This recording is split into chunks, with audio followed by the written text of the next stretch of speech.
Check. 1, 2, 3, 4, 5, 6, 7, 8, 9, 10, 11.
The Shamrocks have bounced back after a 1-2 start, defeating their last two opponents in the Raiders and Militia. Tonight, Dave Donahue, former quarterback. Takes the handoff here. Kohler rolls out, puts it up. He's got a man. Touchdown, number 84. He's laying on the end, looking for it.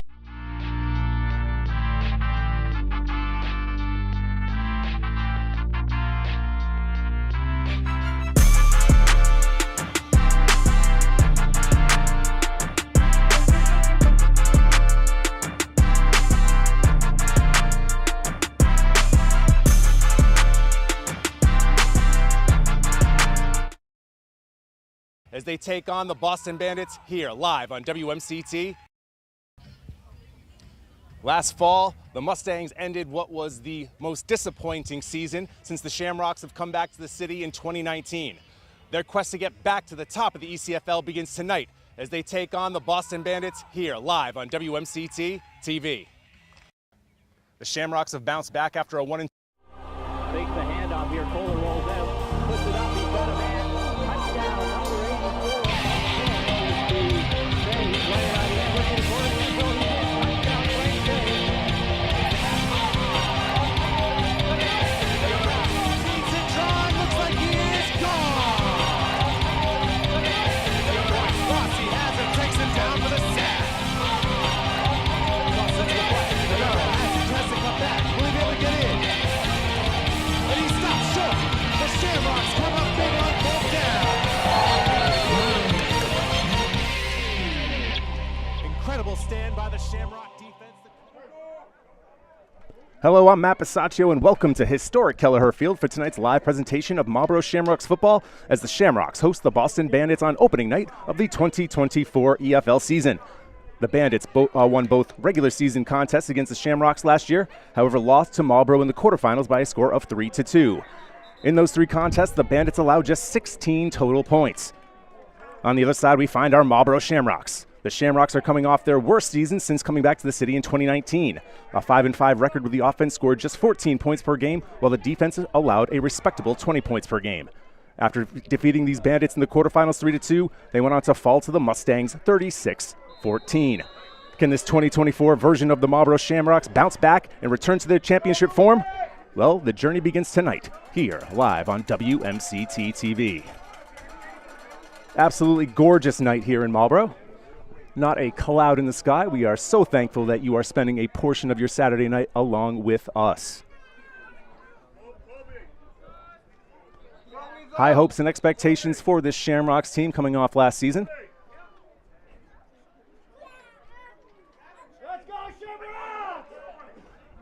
Not a new face, but former backup kicker Lucas Ando now takes over the primary responsibilities. Now that Pat Caruso is no longer on the team. I believe I saw him, though, earlier tonight walking around.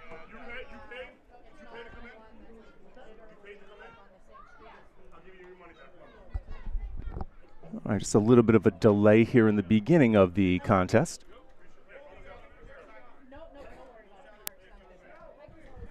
I believe we were just trying to situate a chain gang. Yes, those gentlemen that are walking across your screen right now.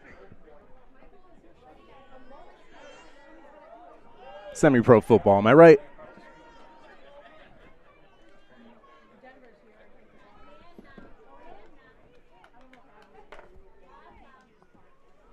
And as you can see, the Shamrocks have gone back to their traditional green jerseys. Last year they rocked the primarily black jersey with the green trim. And the 2024 season is underway. Short kick, fielded around the 20. Out to the 25. Works his way down the right sideline and pushed out of bounds around the 33, where the Bandits will begin their first offensive drive of the game.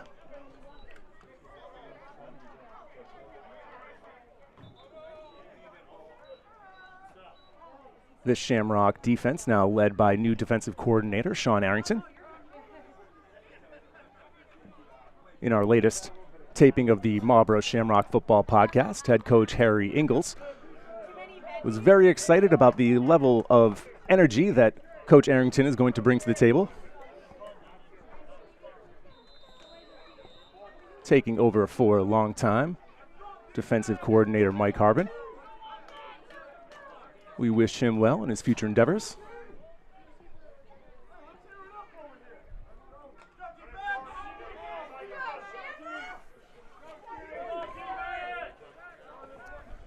And Boston breaks the huddle with quarterback number 1, Eric Hamlin. 3 receivers, 2 backs. Quick fake handoff, throw down the sideline. He overshot his intended receiver, number 13, Dutchy Arroyo, excuse me.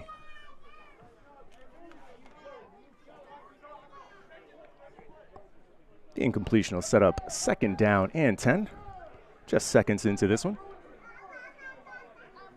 Game time temperature to start, a very comfortable 72 degrees. And by the end of the game, should get down to about 64. So absolutely perfect evening here to begin the season.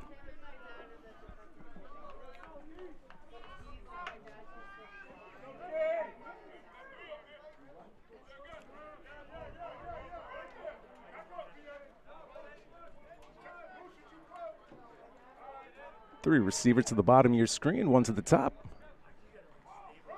Hamlin hands it off. Inside handoff. And the Shamrock defensive line stops him after a gain of a couple.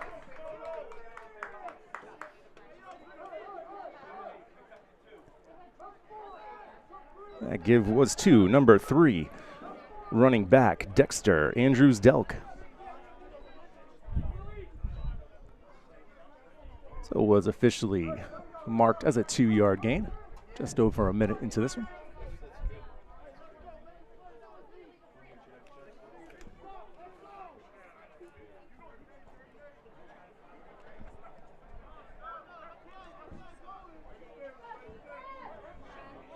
Your corners this evening for the Shamrocks. Got number 21, Tayshawn Lean at the bottom of your screen.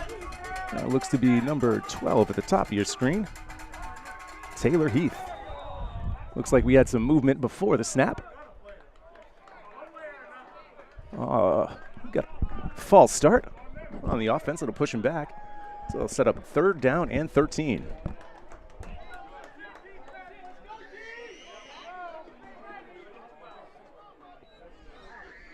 The rest of the secondary is comprised of Sean Jackson, number 1, Eric Harris, number 2.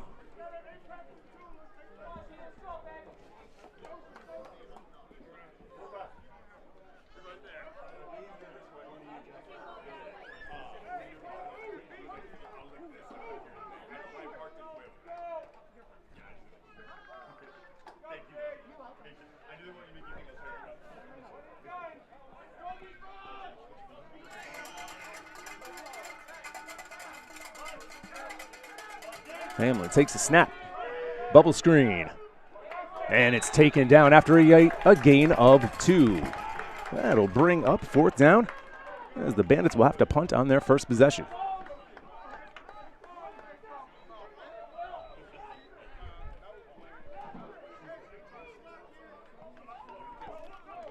Nice stand there on their opening drive there for the Shamrocks. And back to receive the punt, it will be number 6, Tyrell Bozeman. Coach Ingalls is very excited about the athleticism and the talent that Bozeman will bring to the table here for the Shamrocks. Short kick, though. Oh, it's fumbled. And it looks like Jackson was able to fall on it. So the Shamrocks will maintain possession here with great field position, starting on the Bandit 41.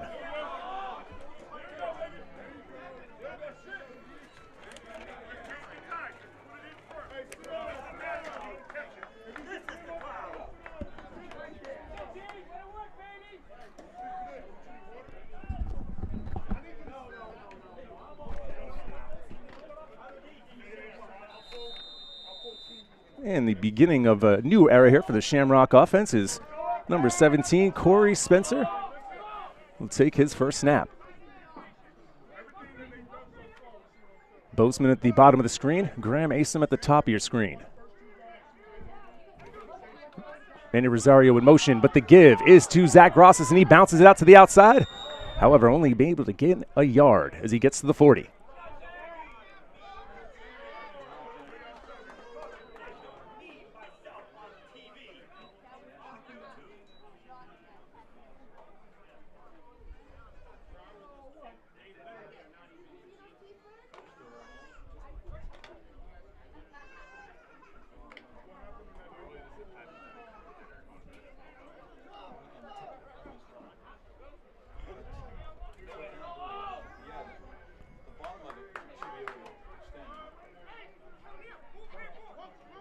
Rosario in motion. Got Bobby Goldsby out there as well. Again, the give is to Grosses up the middle. Breaks 1 tackle, breaks 2, and is taken down at the 35. Gain of 5 on 2nd and 7. We'll set up 3rd and 2.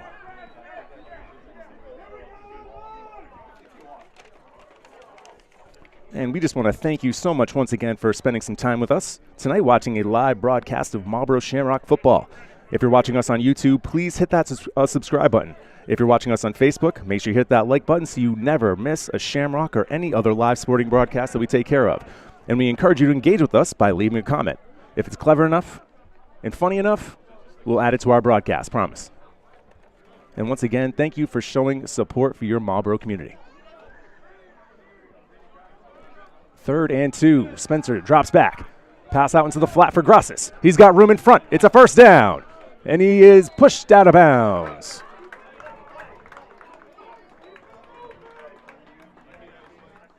Looks like he was pushed out right around the 20.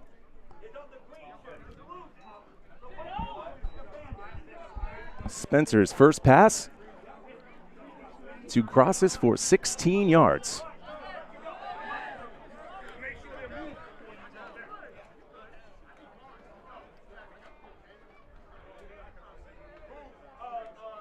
Shamrocks have gained 24 yards on 3 plays.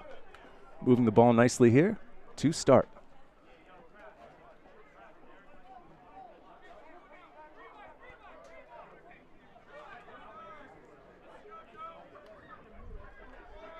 Again, Asom at the top of your screen. The give is to Engtel. He plows forward. Gain of 4.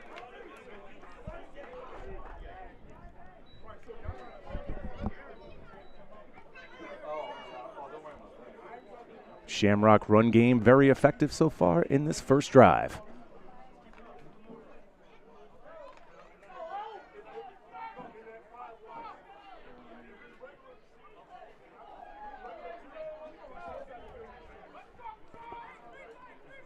Fourth receiver has entered the game. That's Drew Bolton in the slot.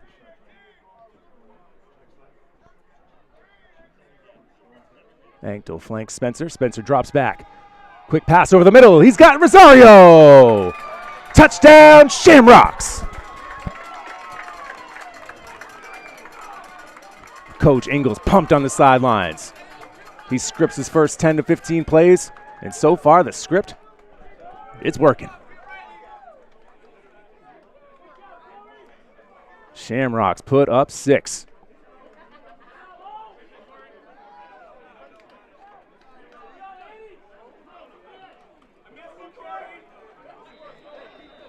If you're a Shamrocks fan out there, that has to be a very encouraging start.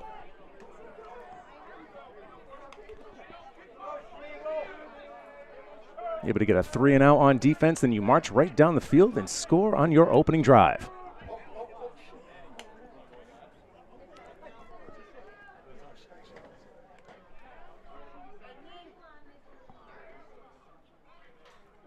Bolton to hold. Ando. His kick is up, and it is good. 8:43 to go here in the opening quarter of the 2024 EFL opening night. And the Shamrocks lead 7-0 here on WMCT-TV.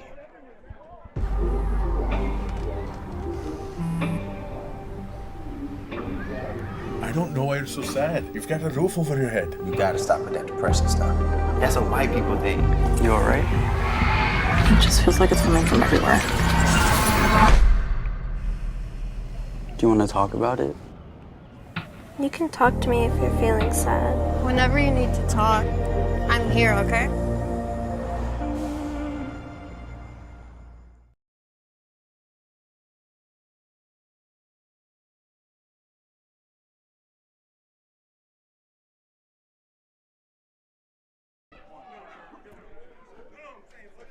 Strong start for the Shamrocks here.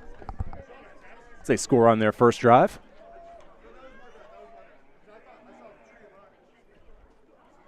"15-yard strike. Spencer to Rosario for 6. As the Shamrocks lead 7-0.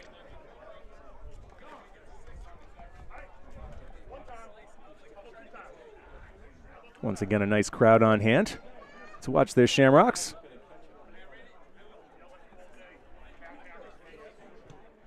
Ando's kick, another short one. This one fielded at the 24. Taken past the 30. And taken down around the 35-yard line, where Boston will begin its second drive of the evening.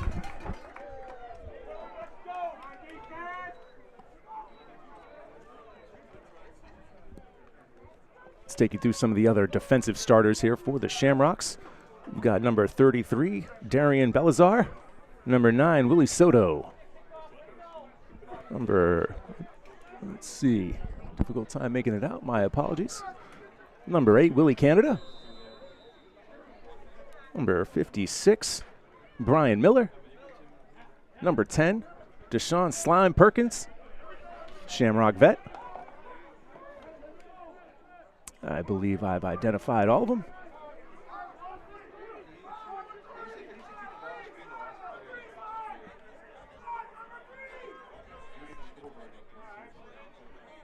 Hamlin once again in the gun. Hand off. Takes it out to the left. Able to get by the first tackler. That was Tayshawn Lee that tried to get him. Eventually taken down after a gain of 4.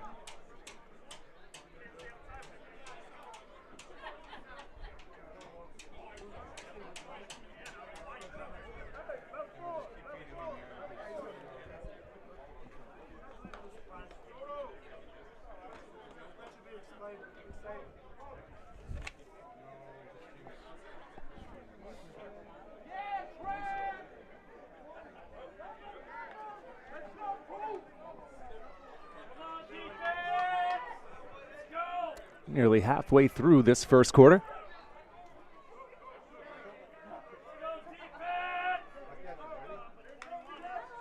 Another handoff, this time to number 8. Cuts back, works his way forward. And again, another gain of about 2 or 3 there. That give was to number 8, Rosen Pierre.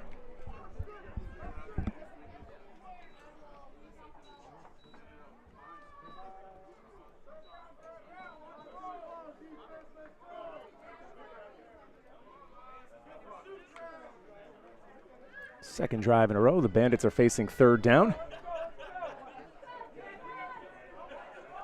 This one much more manageable at a 3rd and 3.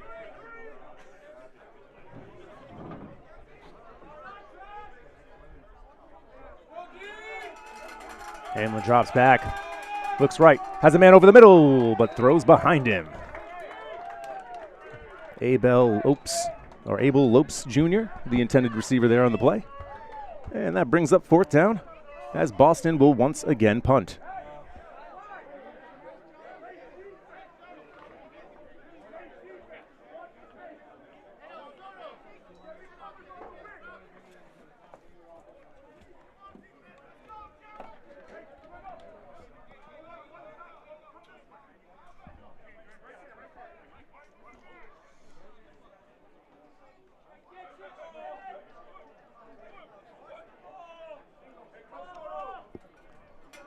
Jackson and Bozeman back. Another short kick. I'll let it bounce. Boston touches it down at the 33-yard line. Spencer and the offense come out for drive number 2 after a very successful opening drive. 5 plays, 41 yards, and a 15-yard strike from Spencer to Rosario.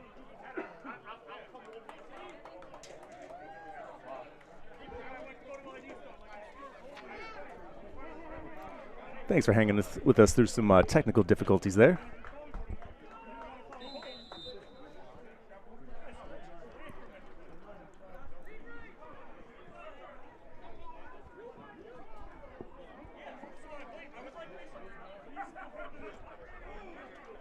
.6:11 to go here in the first quarter.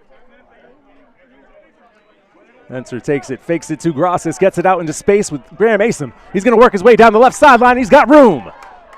And they push him out just shy of the Bandit 40. Quick passing game has been working like a charm so far for the Shamrocks.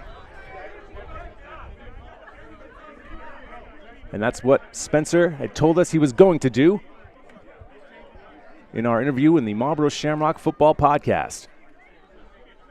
He said he's going to give it to his playmakers and let them do the work.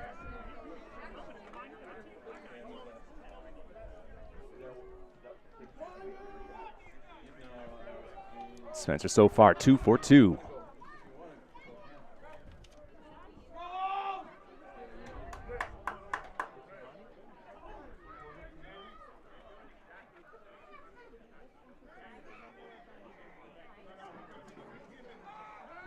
Spencer looks right.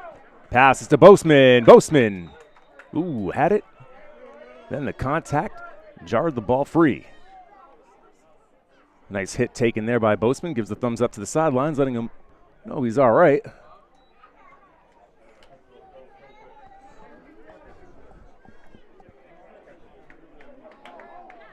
Just over 5 minutes to go in the opening quarter.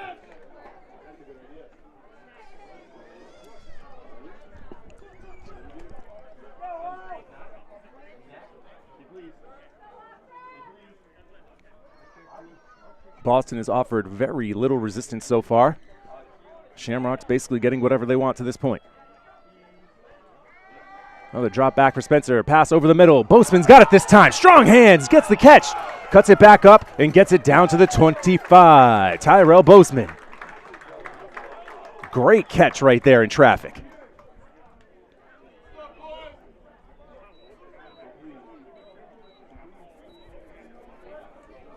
Spencer has been on target so far.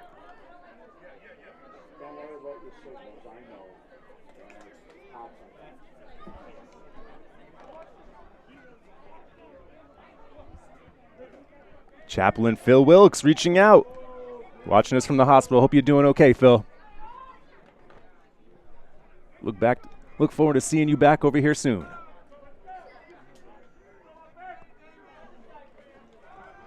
Another pass, this time up top. And just overshoots his intended target, Graham Asom. First incompletion for Spencer. First time they really opened up the passing game.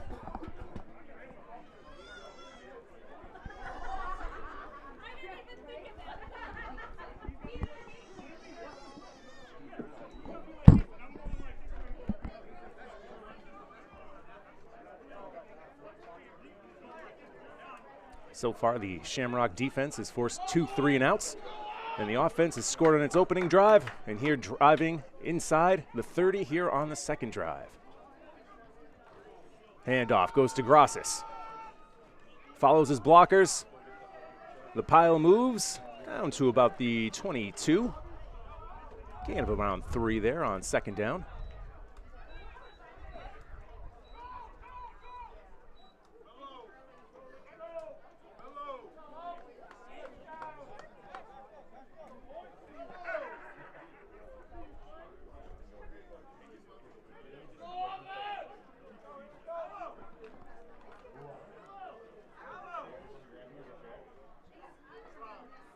First third down conversion opportunity for the Shamrocks here tonight. Goldsby in at tight end. Grossis. Flanking Spencer. The give goes to Grossis. His legs are taken out from underneath him. Grossis had no time to react. The defender came in and blew that play up quick. So 4th and 7. Looks like the Shamrocks will keep their offense out in the field.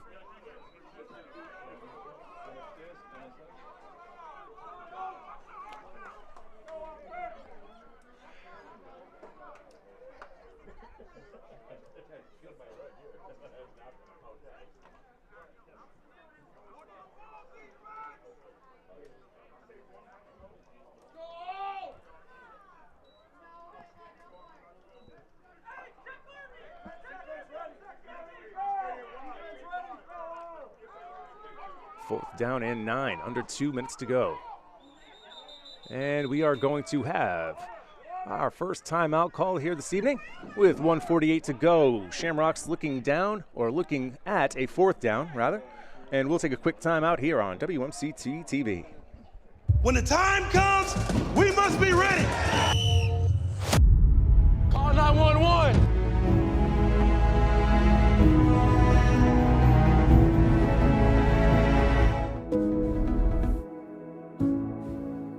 Hi, I'm Ryan Blaney, a third-generation race car driver, and we dedicate a lot of our time to going as fast as possible.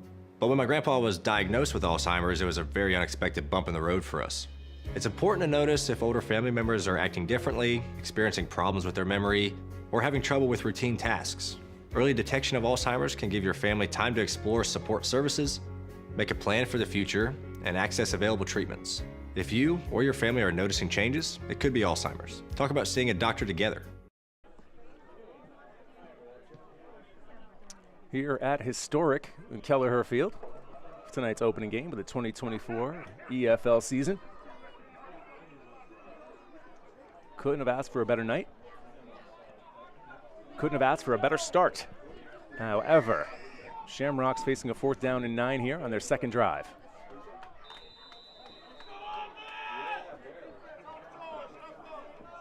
Anktel in the backfield. Receivers, Boseman, Bolton, Rosario, and Asom. Spencer drops back, has to roll out of the pocket. Has Asom there. Ooh, not able to reel it in. Oh, excuse me, that was Boseman. Not Asom, Boseman. So the incompletion turns the ball over on downs, and the Bandits will take over.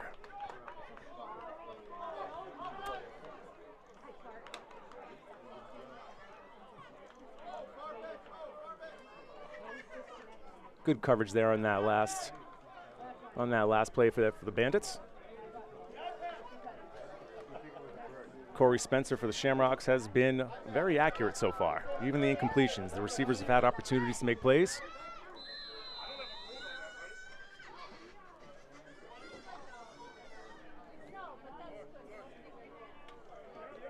I'm sure Coach Ingalls is encouraged by what he's seen so far.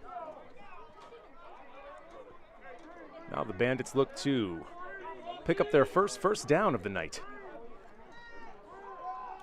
The give off up the middle.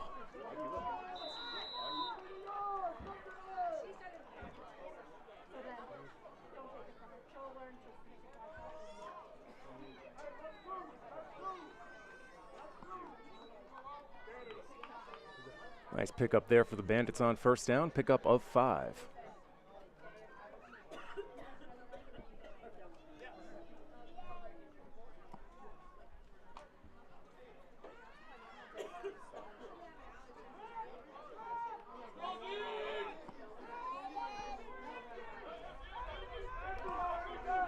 Under a minute to go in the opening quarter.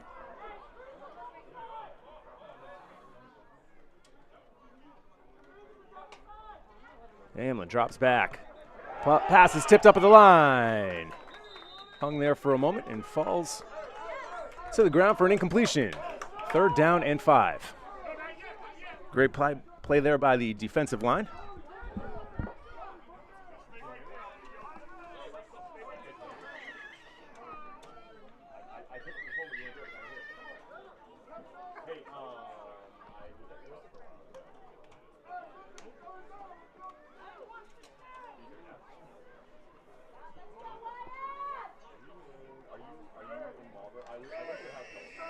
Shamrocks looking to force their 3rd straight 3 and out.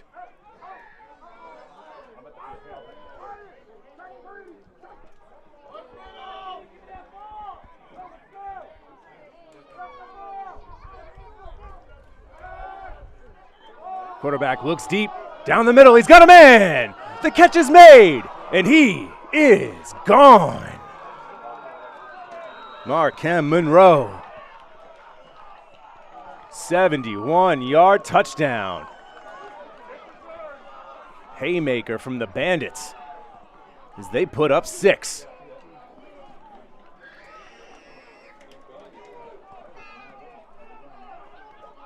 That touchdown comes as the clock hits triple zeros here in the first. We'll see whether or not they get that extra point in before the end of the quarter.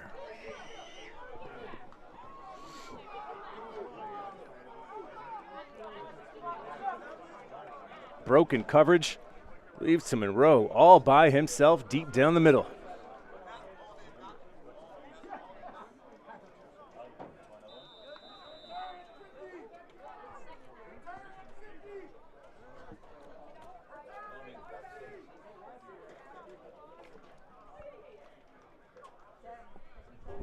Hermes Lima, his kick is good. So, Bandits. Oh, we've got some extracurricular activity, and we have a Shamrock on the ground. We may have a personal foul as the first quarter comes to an end. Tayshawn Lee was the one that hit the ground.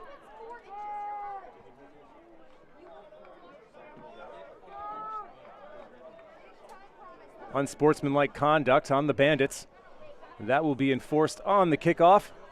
So, at the end of the first quarter, we have a good one. It's 7-7. We'll be right back on WMCT-TV.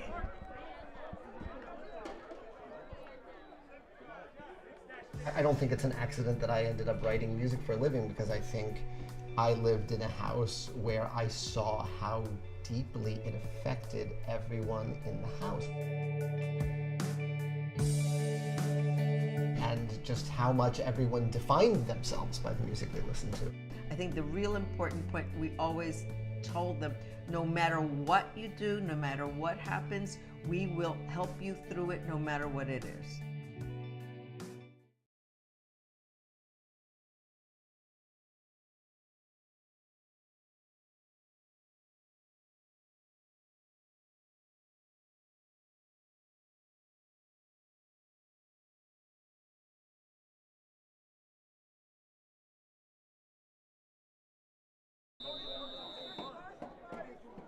All right, welcome back for the beginning of the second quarter. Low line drive. Kick is going to be fielded. Bolton drops it. Picks it up at the 21, and he is stuck and driven back.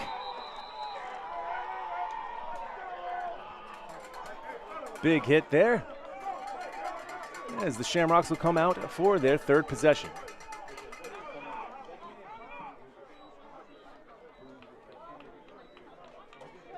Shamrocks march right down the field on their opening drive. 41 yards, 5 plays. Second drive, it started well.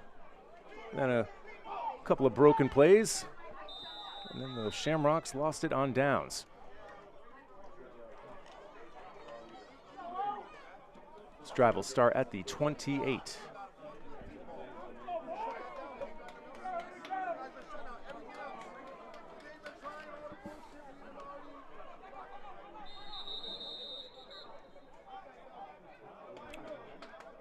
You've got a timeout called by the Bandits.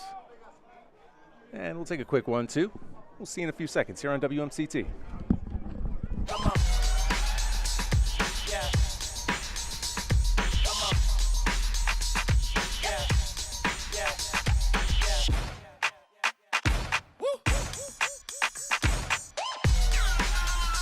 You're not going to get it all right. Just make sure you nail the big stuff, like making sure your kids are in the right seat for their age and size. Get it right at nhtsa.gov/the-right-seat.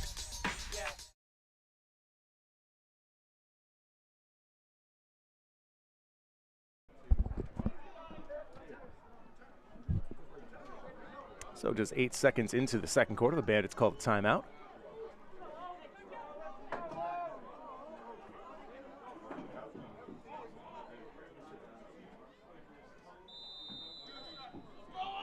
First down and 10 at the 28.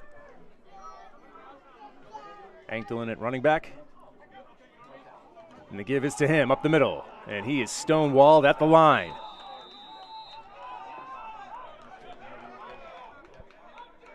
Last few run attempts for the Shamrocks have been turned away quickly.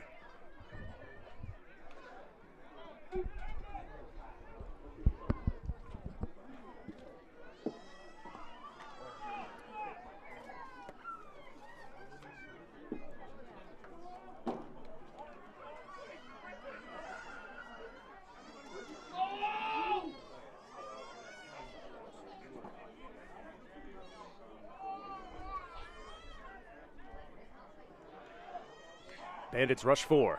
Pass over the middle is to Asim. Tight window pass complete. And that will be enough for, yes, that'll be enough for a first down.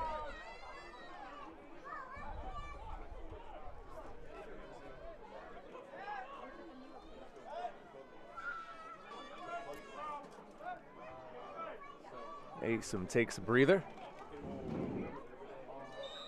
Mike Hurst, offensive lineman, checks himself out.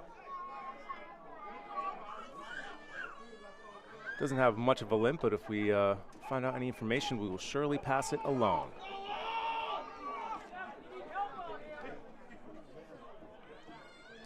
So now number 12 for the Shamrocks, Taylor Heath checks in. 6'1", 190-pound wide receiver.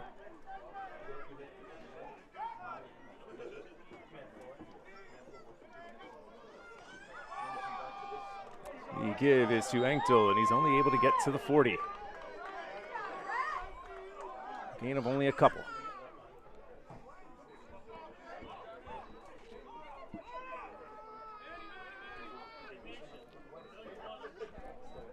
Now it's Rosario checking out, and entering the game is number 11, old friend Johnny Moores Jr.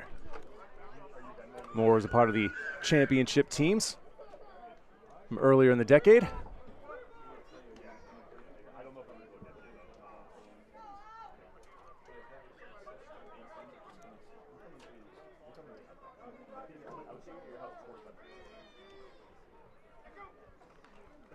Spencer drops back, looks right. Overthrows his intended receiver, and the pass is almost picked off.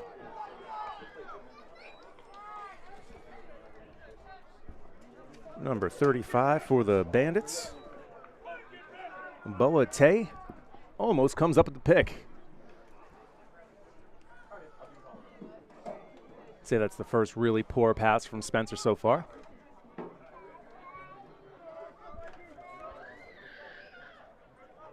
Also in the game right now is wide receiver Mikey Johnson at the bottom of the screen. That was Johnson, Moores Jr. You got Boseman, I believe, at the top of the screen.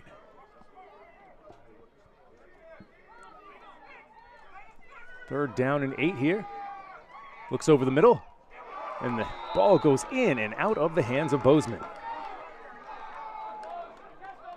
Promising start for the Marlborough offense. It's tailed off at the end of the second drive, and now here in the third drive.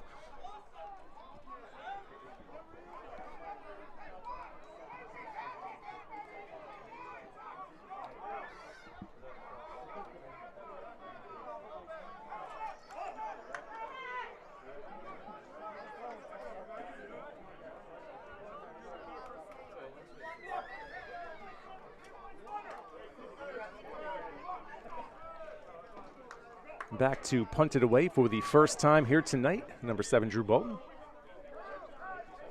Back to receive the kick for the Bandits is Monroe. Low, short line drive kick. Takes a Marlborough bounce inside the 40 and will be touched down at the 39. So, this game is turned on its head. Shamrocks looked really good for the first couple of drives, but the Bandits hit big with a huge pass play down the middle, 71 yards to tie this one up. And now after a nice defensive stand, the Bandits have an opportunity to take a lead.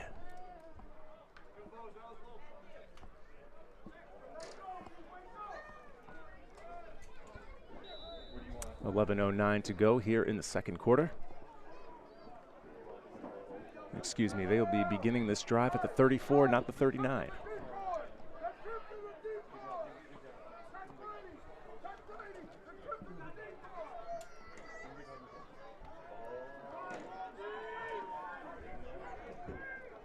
Andrews Delk, the running back with Hamlin, who takes the handoff.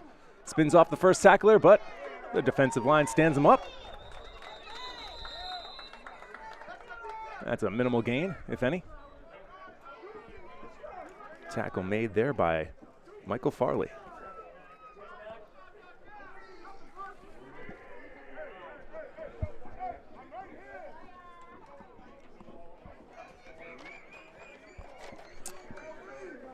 Now, while we had a second, I just wanted to ask you a question. Did you miss your favorite WMCT program? Don't you worry. Just head over to our website at WMCT-TV.com. Click the Video on Demand tab and browse through our catalog of original programming, as well as archived City Council, Subcommittee, and School Committee meetings.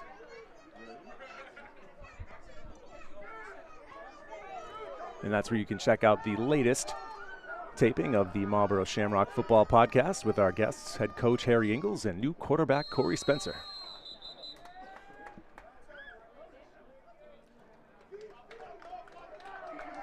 False start there for the Bandits, so that'll push them back 5 yards. And it'll set up a second down and 15. Ball now placed at the 29.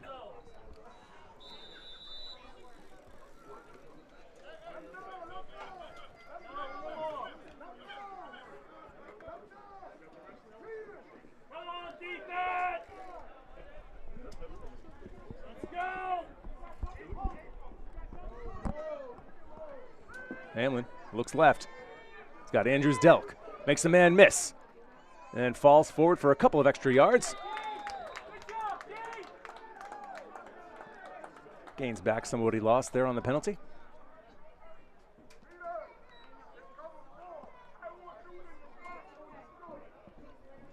Coach Arrington barking out instructions to his players.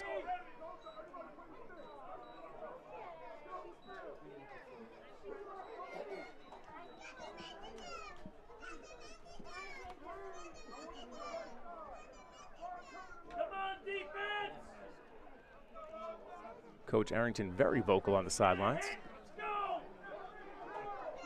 fits right in with Coach Ingles and GM Adam Ingles. Shamrocks rush 4. Hamlin has time, throws it up. He's got a receiver. It overshoots the intended receiver, number 4, Abel Lopes Jr.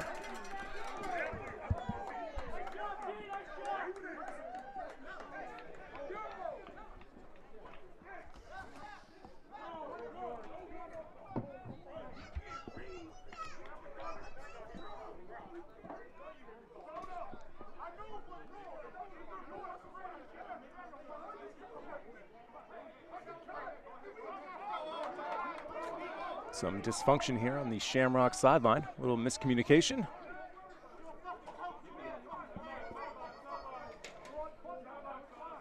I love the enthusiasm, but needs to be directed appropriately.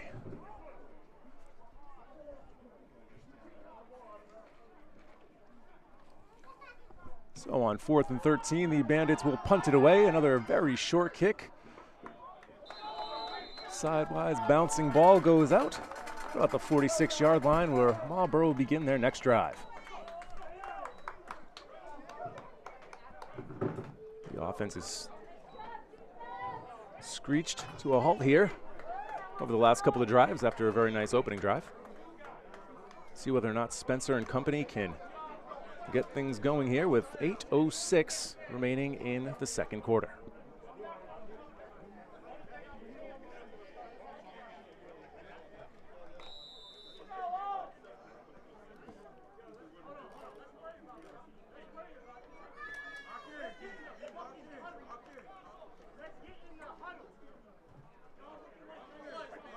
Former Shamrock great Brandon Hampton on the sidelines, providing some encouragement for his former team here tonight.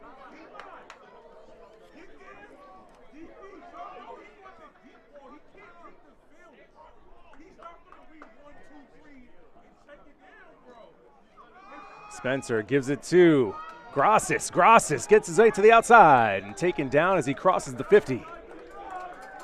Impressive run there from Grossis, making a couple men miss. Now we've got a Bandit down. That's 35. Boate.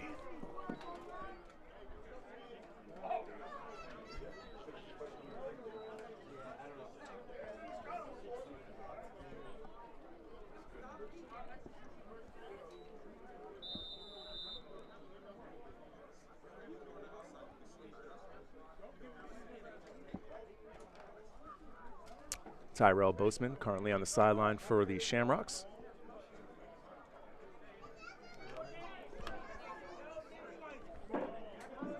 Asim, Heath, Rosario, and Bolton in. Rosario in motion.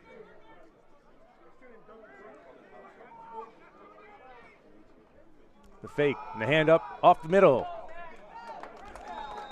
As Grossis falls forward, and I believe has enough for Shamrock first down.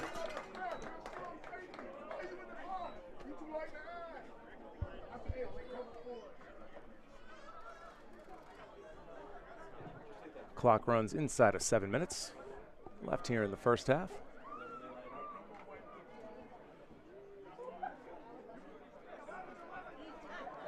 Johnny Moores checks in, and Goldsby was about to check in. Well, he'll stay on the sideline for at least the moment.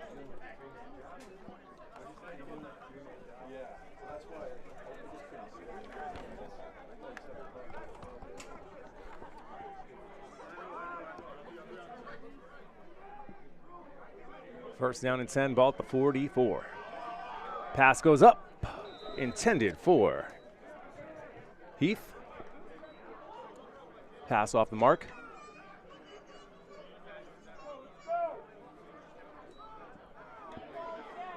Short pass game was really effective for them. First 10 or so plays of the game. Seem to have gone away from that.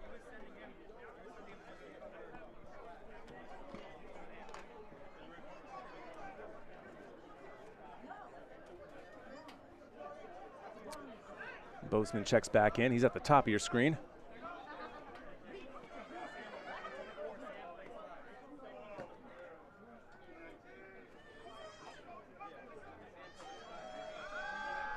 Spencer looks left. He's got Johnny Moores, his first catch back with the Shamrocks.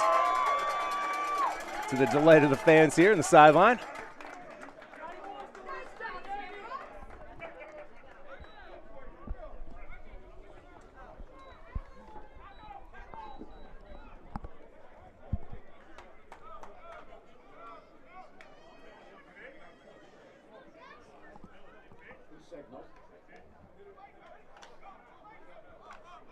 Couple of first downs finds the Shamrocks in Bandit territory, 33-yard line.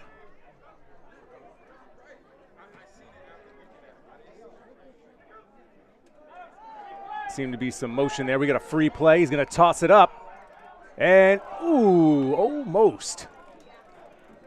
Nice ball there from Spencer. Asom just couldn't reel it in. Tough play. That would have been a great catch. So it'll be second down.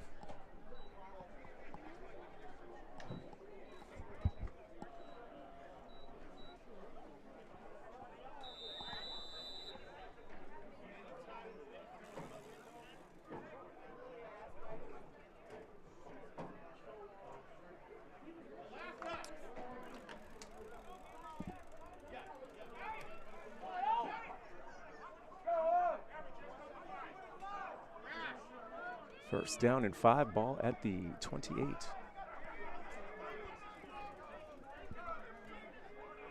Moores Jr. in motion. The give is to Grosses.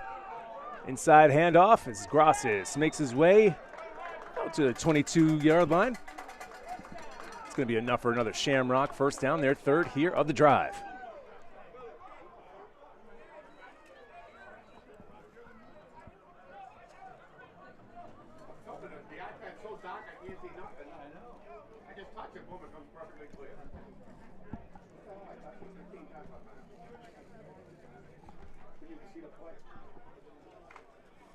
Got a good one here tonight, historic Kelleher Field, as this one is tied up at 7. Shamrock scored on their opening drive, 15-yard pass to Emmanuel Rosario. And the very end of the first quarter, Bandits strike for a 71-yard touchdown as the give is to Grosses. And I think the ball came out. He was hit at an awkward angle. The ball comes loose, and I believe the Bandits have it. And they do. Bandits take over.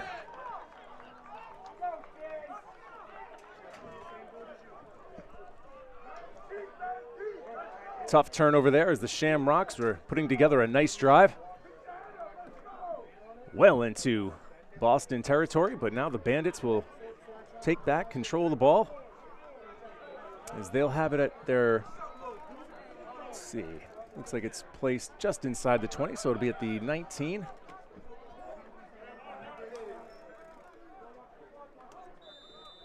And again, the Bandits will have the ball with an opportunity to take the lead.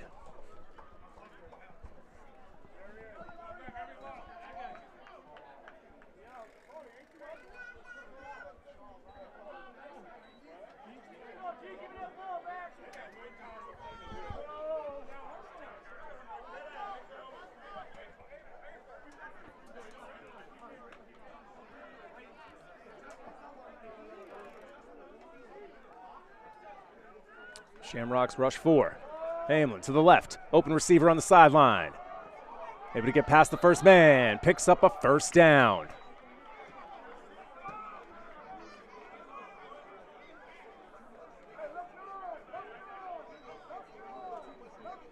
Believe that was Monroe on the far sideline who made the catch. Incredibly quick. Less than 3.5 minutes to go here in the half. Bandits driving.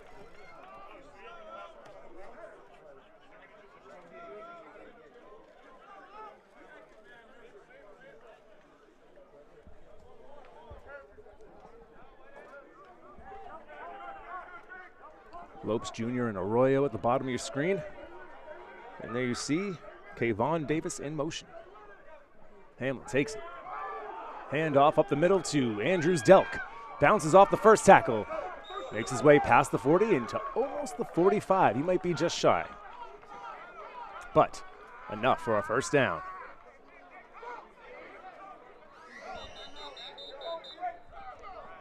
And we have a Shamrock down. Looks to be in a good amount of pain.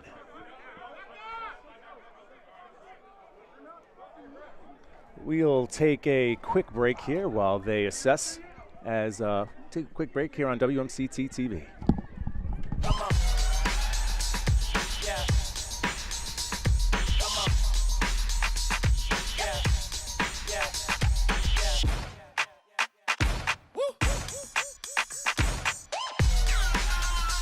You're not going to get it all right. Just make sure you nail the big stuff, like making sure your kids are in the right seat for their age and size. Get it right at nhtsa.gov/the right seat. You know you don't have to wear your PT gear anymore, right? It's comfortable. So how's civilian life treating you? It's fine.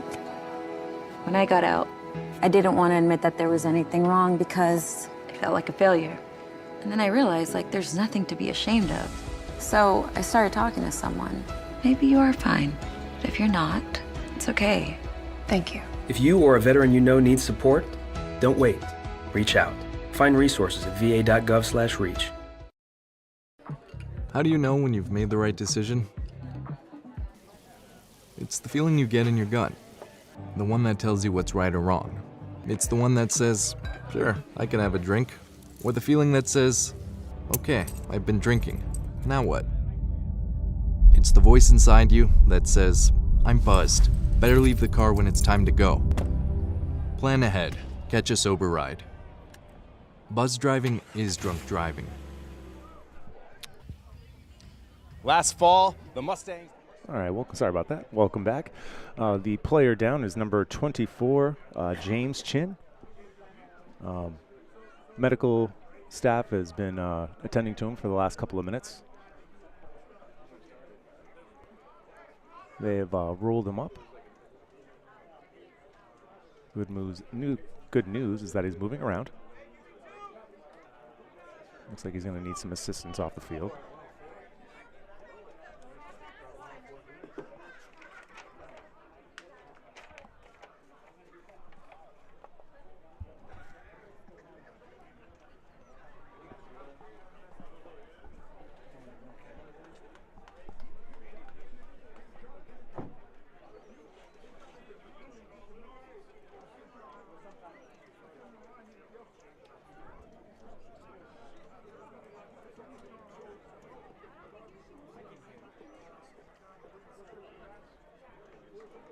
You hate to speculate on what could be going on, but it's enough where he hasn't been able to get himself on his feet yet. It looks as though he's going to have a couple of teammates help get him off.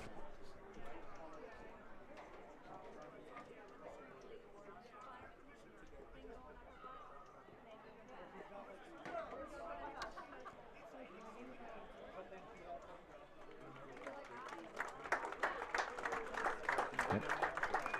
Thankfully, he's on his feet.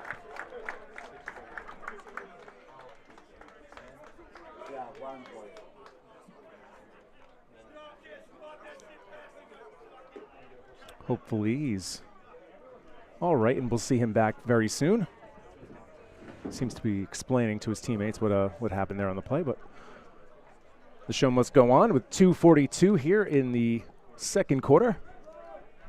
Bandits have the ball at the 44-yard line, and it's 1st and 10.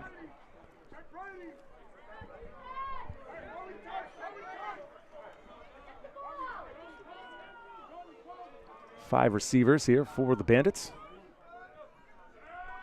Hamlin looks over the middle. He's got number 13. The ball flies out. It's loose. Who has it? Who has it? There's a scrum.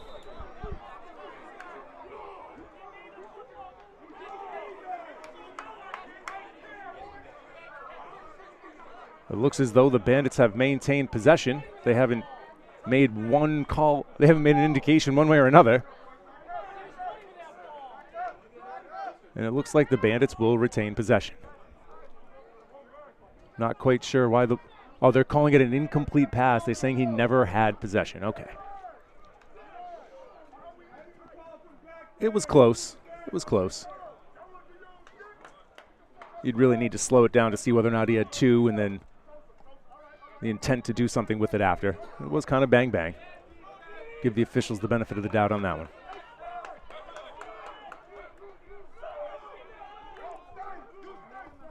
2nd down and 10.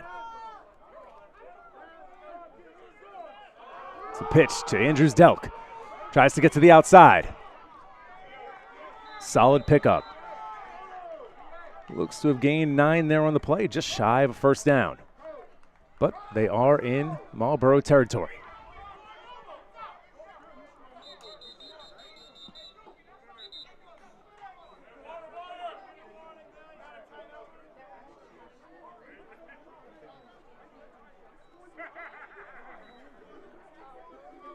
We've reached the 2-minute warning.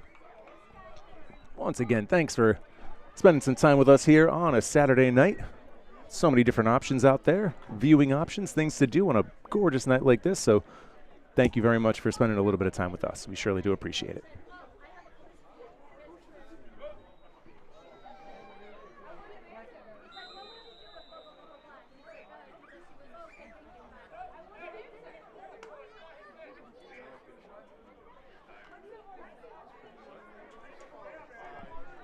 Bandits break the huddle, facing a 3rd and 1.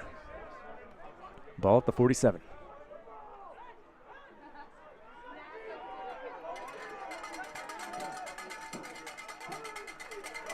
Motion there on the line. This could be a free play, but Hamlin will just dive on it after the poor snap.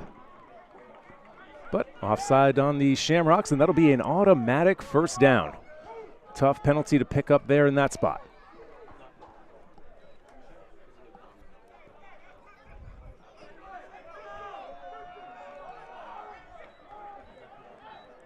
I believe the early motion was on Farley, number 44.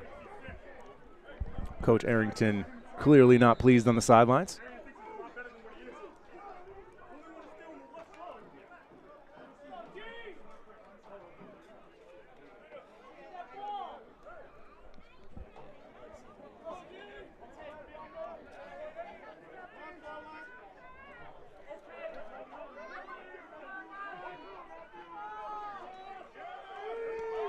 Quick slip, fakes the screen pass, then hands it off up the middle.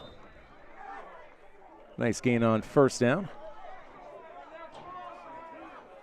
Gain of 5. Clock ticking under 2 minutes here in the 1st half.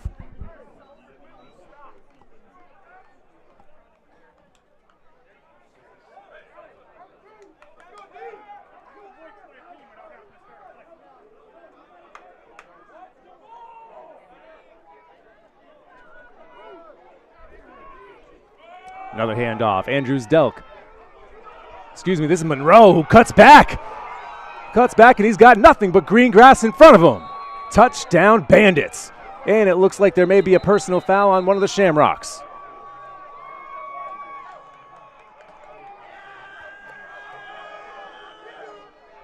Personal foul on number 14, Michael Matthews. Engaged with the blocker well after the play was over and threw him to the ground.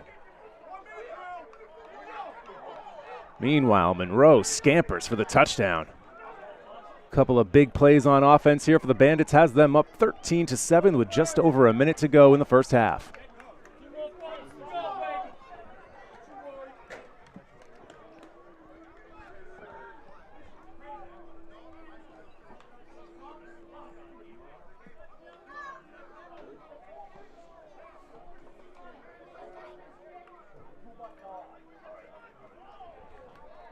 Lima back out to kick for the Bandits.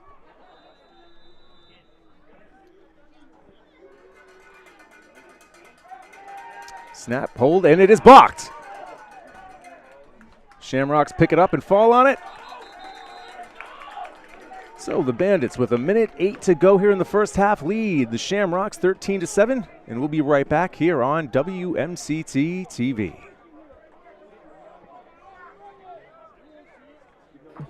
How do you know when you've made the right decision? It's the feeling you get in your gut. The one that tells you what's right or wrong. It's the one that says, sure, I can have a drink. Or the feeling that says, okay, I've been drinking. Now what? It's the voice inside you that says, I'm buzzed. Better leave the car when it's time to go. Plan ahead. Catch a sober ride. Buzz driving is drunk driving.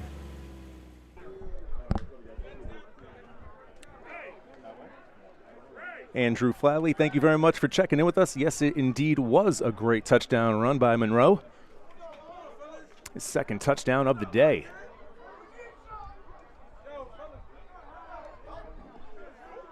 And this crowd is a little anxious as their beloved Shamrocks are down by 6 with a minute to go here in the opening half.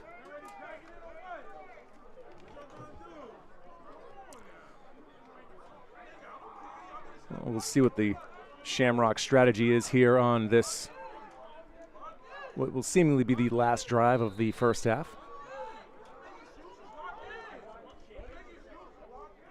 Kicking off at the 50 because of the penalty. A squibber makes its way to the end zone. Boseman makes the first man miss, makes another man miss, hurdles a man, and almost makes it out to the 30. Nearly 30-yard return there. Brings the Shamrocks out to the 30-yard line. We'll see whether or not they take some shots here. Boseman was jacked up after that one.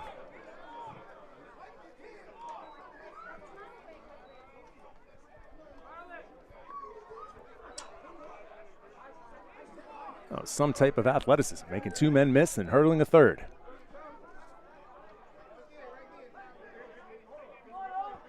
You can see why people are excited about Tyrell Boseman here this season for the Shamrocks.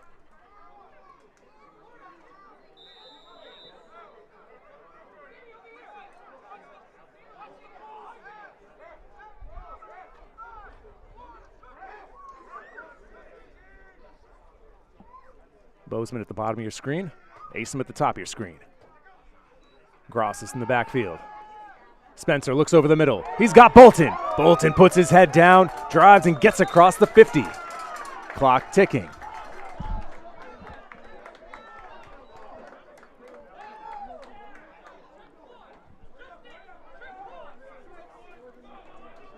Inside 50 seconds to go here in the first half. Ball spotted at the 50.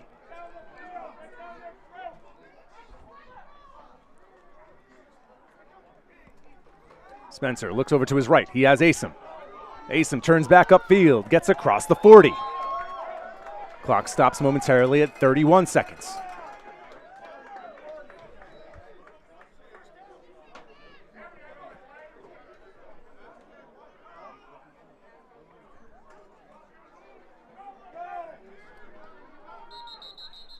And with the clock at 23 seconds remaining here, it's the Bandits who will call a timeout. So 13-7 Bandits, 23 seconds to go, and we'll be right back here on WMCT-TV.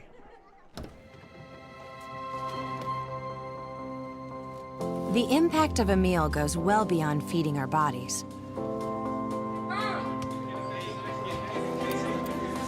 Because when people are fed, futures are nourished. Everyone deserves to live a full life. And with your help, together we can end hunger. Join the movement at feedingamerica.org/act now. Last fall, So after a nice kickoff return to begin the possession for the Shamrocks, who picked up a couple of first downs here, and now we find ourselves at the 39-yard line. 23 seconds to go, so we'll see what Coach Ingles can draw up here. A late half scoring situation.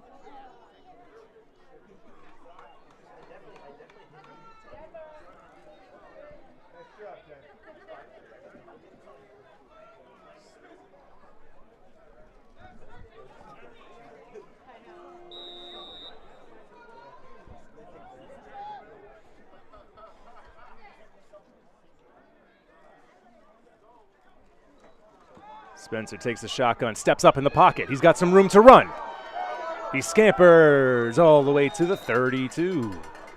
But 16 seconds left on the clock, and the Shamrocks will call a quick timeout.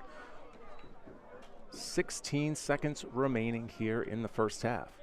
And while I have your undivided attention, I just had a question. Have you ever thought about making your own TV show? Perfect. Oh my goodness, that's absolutely perfect. Just get in touch with us at our offices on 91 Main Street here in Marlborough by calling us at 508-481-1373, and we'll take you through the basics of using a camera, editing your footage, and turning your dreams into a reality. So 16 seconds to go here in the first half, opening night of the 2024 regular season.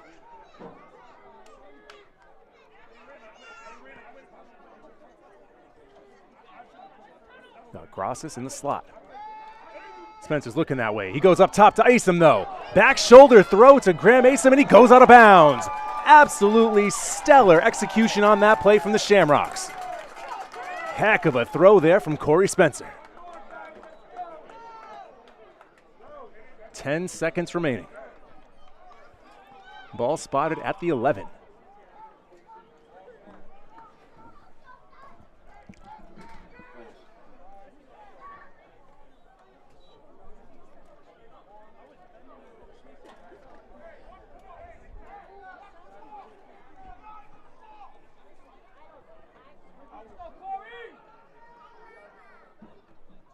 They should have 3 chances here with 10 seconds to go.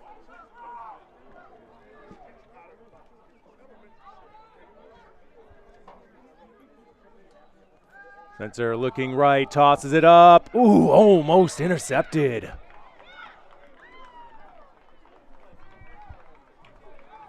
Didn't quite get enough on it to get it over the top of the defender so that Bozeman can make a play on it. And they took up 5 seconds on that play.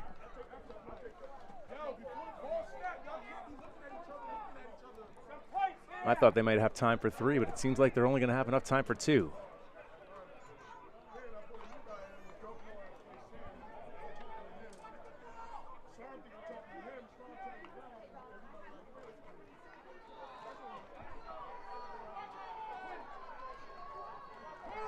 Ball spotted at the 11.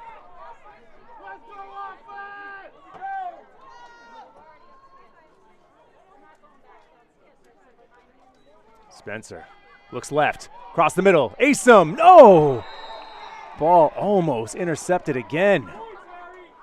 2 seconds to go, and it looks as though they'll send out Ando for a field goal here. Lucas Ando's first attempt here as the primary kicker here for the Shamrocks.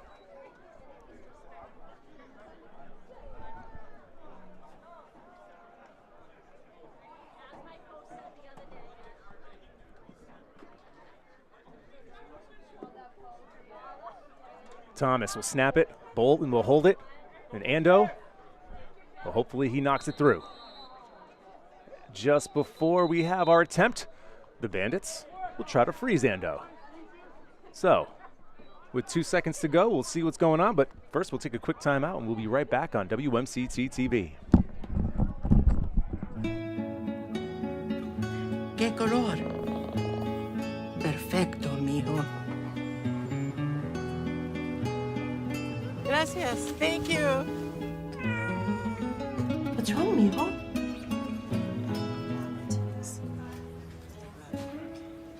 Donating to a pet's medical care is one of the many ways you can help families in your community. Pets and people belong together. Learn more at petsandpeopletogether.org.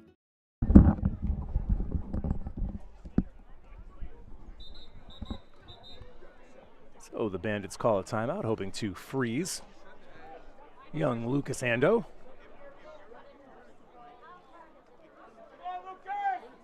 Former kicker for the Marlborough Shamrocks. The Marlborough Panthers.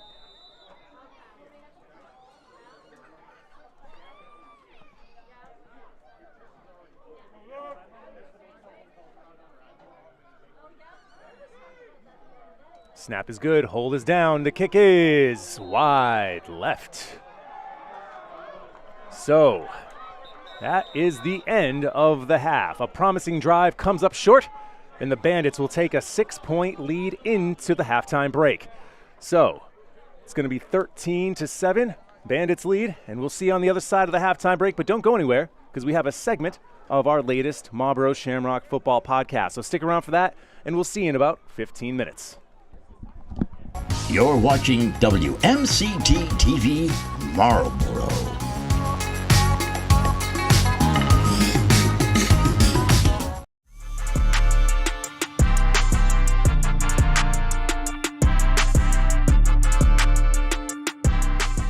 Hey, what's going on, everybody? Matt Bisaccio here, and welcome to Season 3, Episode 1 of the Marlborough Shamrock Football Podcast. Just like the previous two seasons, we're going to try to get as many coaches and players from the Shamrocks to come in studio so we can introduce them to you, our Marlborough community. And today, Episode 1, our guests are three-time Marlborough Shamrock Football Podcast guest, Coach Harry Ingles, and new Shamrock quarterback, Corey Spencer. Guys, thank you so much for being here. Yeah, absolutely. Appreciate it. No, not a problem at all. The Shamrocks are coming off a down year, 5-5, out in the playoffs last year by the Mustangs. You guys are, however, on the cusp of beginning a new season. Opening night is this Saturday on the 15th at 7 p.m. Versus the Bandits. But before we talk about last year or the upcoming game, let's talk about somebody that won't be with you guys this year, and that's longtime defensive coordinator Mike Harpin. Now, Harry, you've been coaching with Mike for years and years. Yep. Can you speak to what he meant to the program and his legacy with the Shamrocks? Yeah, so I mean, it's tough that we lost Mike. I mean, he was with us since the Shamrocks came back. Obviously, he has ties to the community. He played with the Shamrock years ago. He won championships with the Shamrocks. And then when we came back, when we relocated from Worcester, he became the DC, and obviously tons of success. I mean, the players loved him. We spoke before the season started, and he was going to take some time and just spend more time with his family.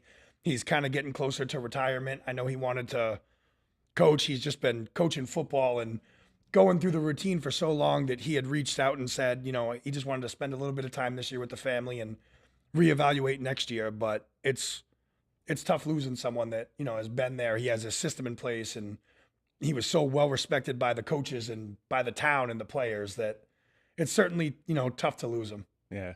But that brings with it a new opportunity for somebody else to step into the fold, and that's new defensive coordinator Sean Arrington. Yep. Can you talk to me about how he became part of the organization and what you're looking forward to seeing him? So when we had spoken with Harpin, and Harpin told us, he was going to be spending more time with his family, we had to kind of scramble and look for some coaches. We talked to a few guys. We had a couple options on the table, and one of our new players that I've actually been recruiting for a couple of years. I've been trying to get this kid Bose, who's a tremendous player. We'll kind of touch base on him later, but he reached out to me and told me, hey, I might have somebody interested in the position. Sean Arrington, he was a coach with the Rebels. He has, a little bit of semi-pro experience, and he connected us on Facebook. And I just said, hey, could you send me a scouting report of a team that you might have played against and gotten prepared for? And the first thing he did was send me a PDF, 11 pages long. Whoa.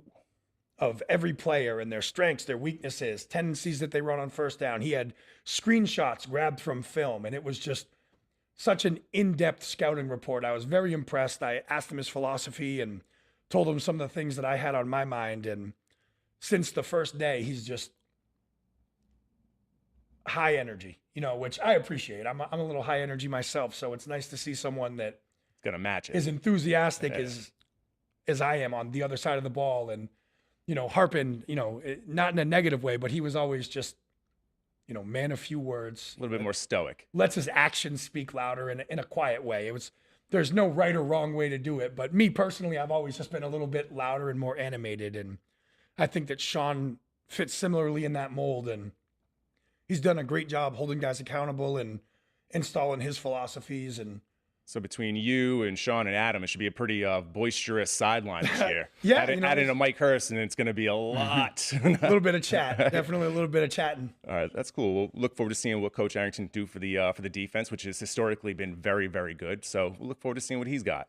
Corey, what's going on? Nice to see you. Nice to see you. Congratulations on being named the starting quarterback for the Shamrocks. Can you talk to me a little bit about your playing history and your journey to being here? Yeah, absolutely. I guess just starting from college, I was the starting quarterback at Worcester State. Graham Asom, who's obviously been a star for the Shamrocks for quite some time now. We were captains our senior years together, so we already have that kind of chemistry. Nice. After that, I played for the Worcester Mass Fury, which later became the Shamrocks, for 4 years. At that point, I had stopped playing, took a year and a half off, and halfway through another season, Harry had called me, asked if I wanted to join the team. At that point, I felt like I was in good shape, joined the team halfway through, made the championship, didn't get it done. It's a tough one, but it was a good season. And then hung them up again after that. And it's been 5 years since I've played, so looking forward to this opportunity this year. That's great. So you have some familiarity with the area, playing against teams like the Shamrocks, playing against different teams within this league. You've got like a little bit of experience in that kind of a way. Yeah, I have plenty of experience. I think a lot of the guys are there's a lot of guys on defense from other teams that seem like same names are out there. So I feel comfortable playing against, I guess, whoever. Yeah. Now, Marlborough, a little bit different of an atmosphere and environment as far as like the semi-pro ranks is concerned. Right. Got a lot of fan support here. Can you talk to me a little bit about the excitement coming into playing in an environment like Kelleher Field? Yeah, I mean, I've been to a bunch of games for the past few years. I've always, come back to try to support. I watched all the games on either stream or I watched the games. Our stream on WMCT-TV. Of course. Hey, that's what I'm talking about. We're going to be live this Saturday too, so make sure you watch it. But the atmosphere is always great. There's always a big crowd. I love the grass field, so love the environment and looking forward to playing in Marlborough. For my friend, Luke. For my mom, Paulette. And for my mom, Phinia. For my husband, Helmut. Honor someone you love by learning the warning signs of stroke. If you see face drooping, arm weakness, or speech difficulty, it's time to call 911. A stroke can happen to anyone at any age. Be ready to spot a stroke fast. Learn more from the American Stroke Association at stroke.org.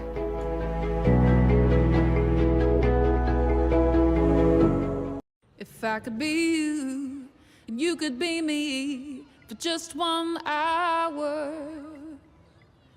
If we could find a way to get inside each other's minds. If you could see you through my eyes instead of your ego, I believe you'd be surprised to see that you've been blind. Walk a mile in my shoes. Walk a mile in my shoes. Yeah, before you abuse, criticize and accuse. Walk a mile in my shoes. Walk a mile in my shoes. Well, before you abuse, criticize and accuse. Walk a mile in my shoes.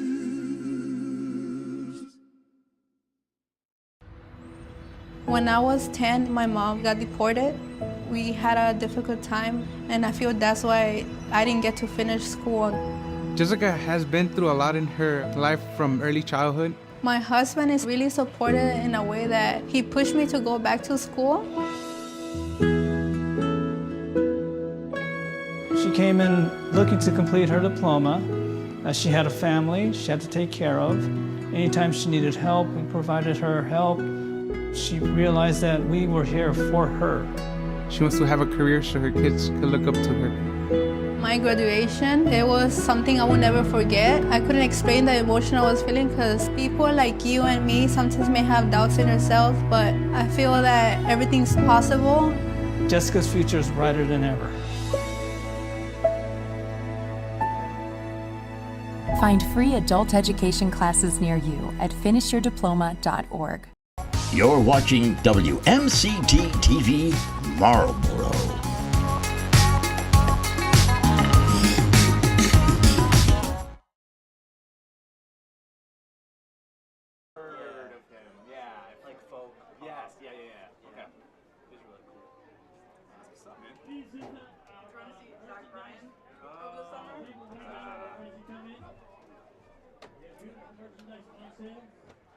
Where's he playing?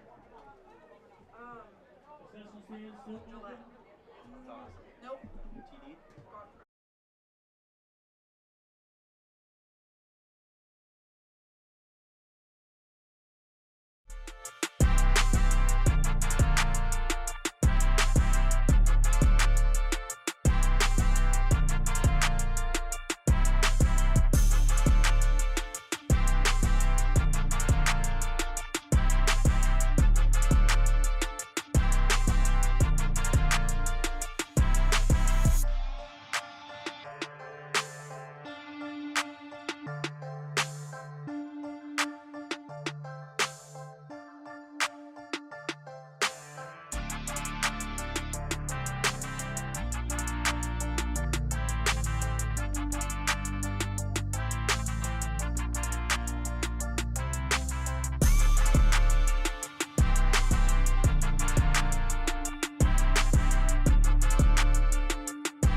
Welcome back, everybody.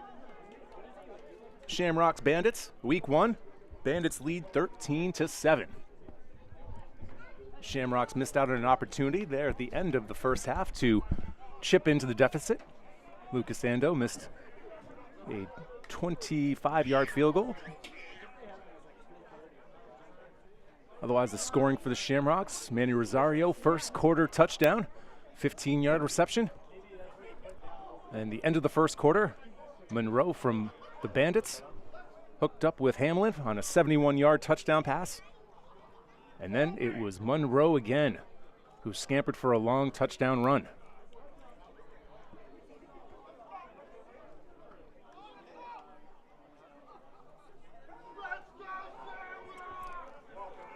Temperatures dropped.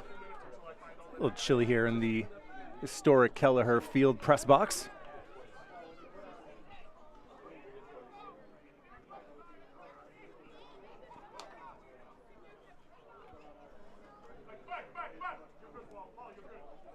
A little bit of a delay here, and I think we're organizing the chain gang again.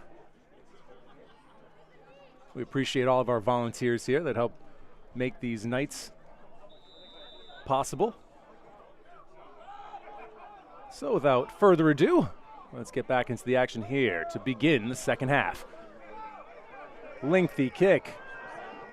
Miscommunication between Bolton and Boseman, but it's Boseman who picks it up and works his way to the inside.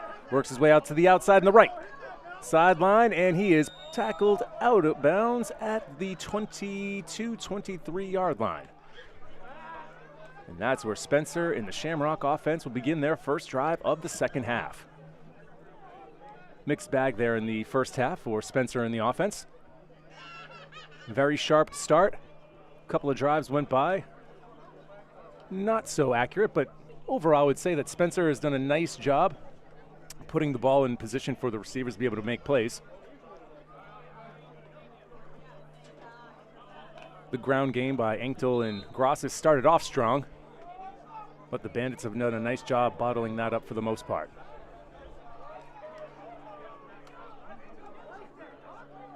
So it's Grosses out there to start in the backfield with Spencer. Goldsby in motion. The give is to Grosses, off tackle to the left. Cuts back up, gets through the first wave, and shoestring tackle takes him down around the 30-yard line.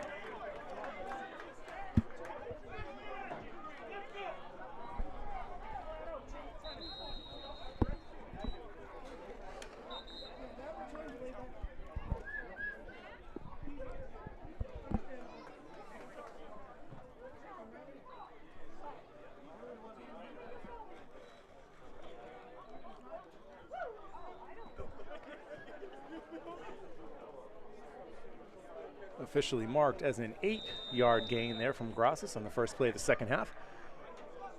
Shamrocks face a 2nd down and 2, ball at the 30.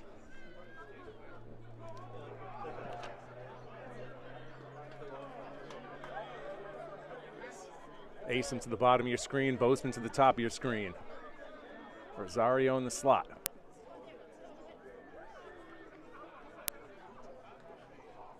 The give is to Grosses. This time hit near the line. However, falls forward for a couple, and he may, and in fact he does have enough for a first down.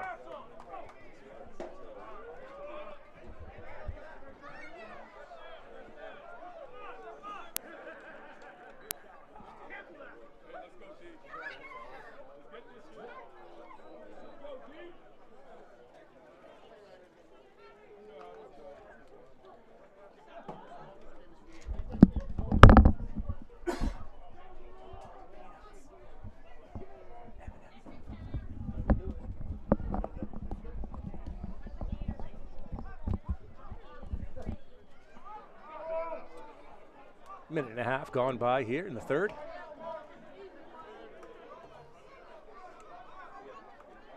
Three receivers again for the Shamrocks. This time it's Boseman at the bottom of the screen. Fakes the handoff. Spencer has to work his way out of the pocket, throws on the run. Another back shoulder throw to Graham Asim, and he reels it in. Nice throw there on the run by number 17, Corey Spencer.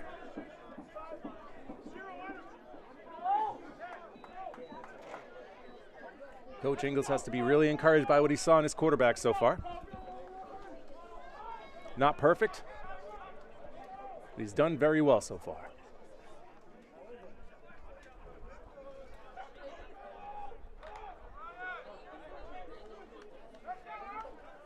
After a pickup of 9, it's going to be 2nd down and 1.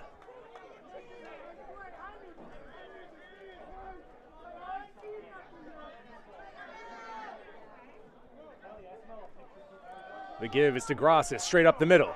Gets to it first wave. He's picked past the 50, and the pile is still moving. And he's eventually dropped down at the 47-yard line. Great push there from the offensive line of the Shamrocks.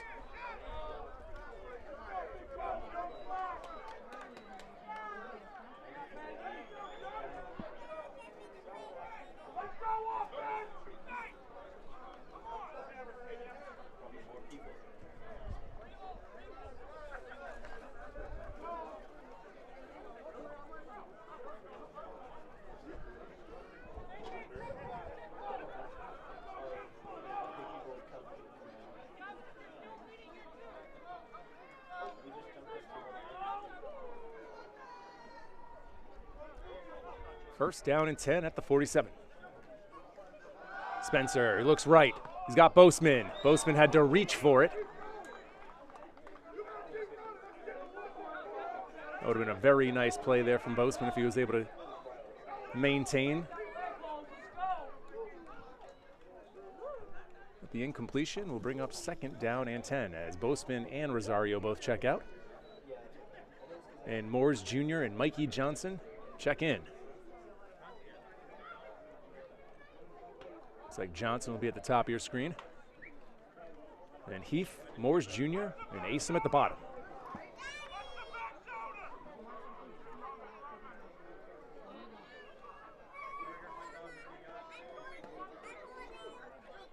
Bandits blitz. Handoff up the middle. And Grosses taken down after no gain.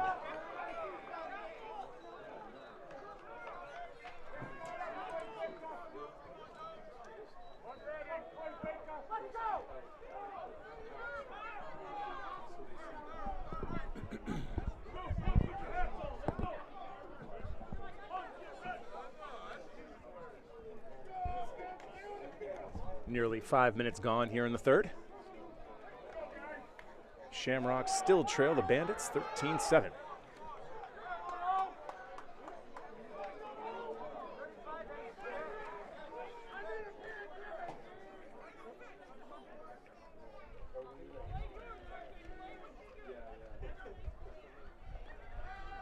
Spencer climbing in the pocket. Again, has to take off with it. And he is taken down inside the 40. Spencer not especially fleet of foot, however, has picked up a couple of opportunities here and done his best with it.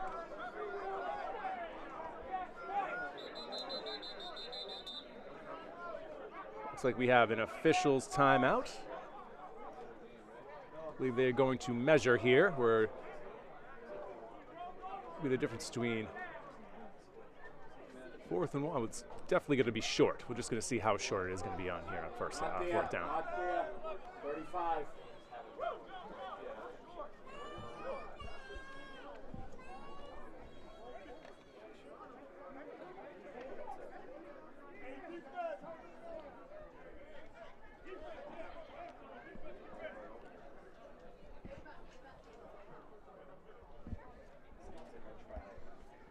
So let's see whether or not we can see there.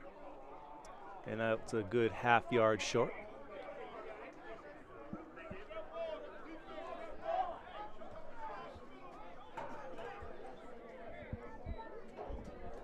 So big play here. 4th and less than a yard. Let's see whether or not they hand it off to their top running back, Zach Grosses, in this situation.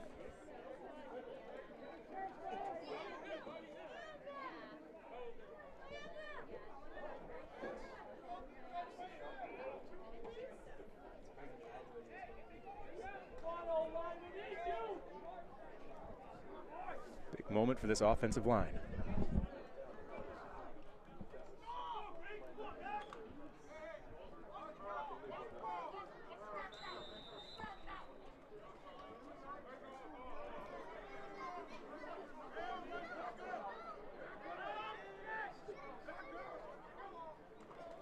The handoff is to Grossis. He's met at the line. I'm not sure if he'll have it.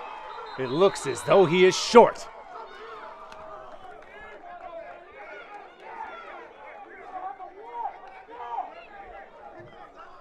Tackle made by number 10, John DeRolis.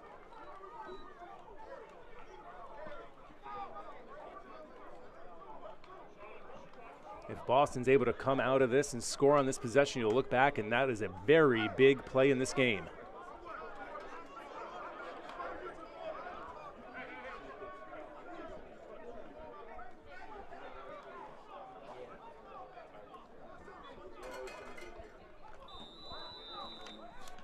Since the opening drive of the game, the Shamrocks have not been able to break through.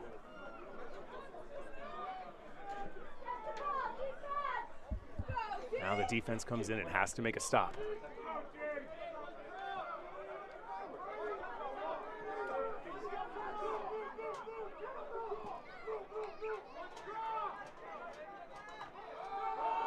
Hand off.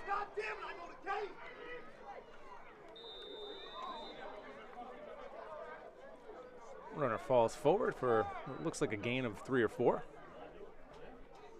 The give was to Andrews Delk.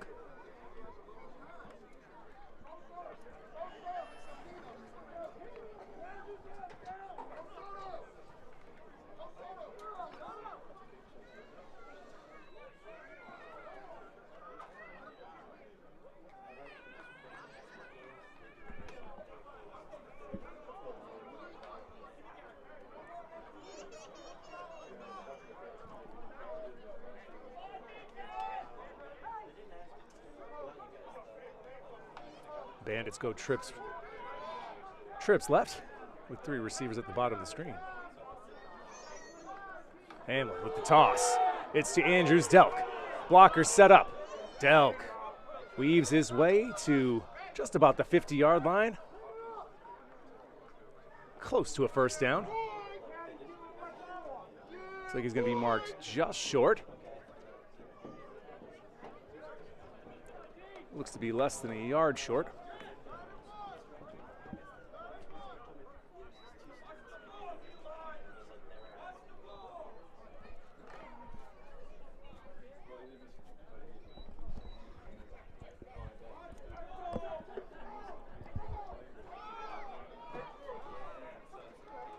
Halfway through the third.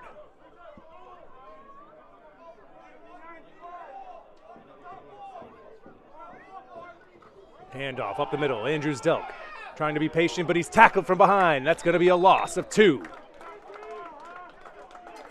Great push from the Shamrock defensive line. And that will set up 4th down. Decision time for the Bandits, and it looks like they're keeping their offense out on the field. It's going to be 4th down and 3. 7 minutes to go here in the third.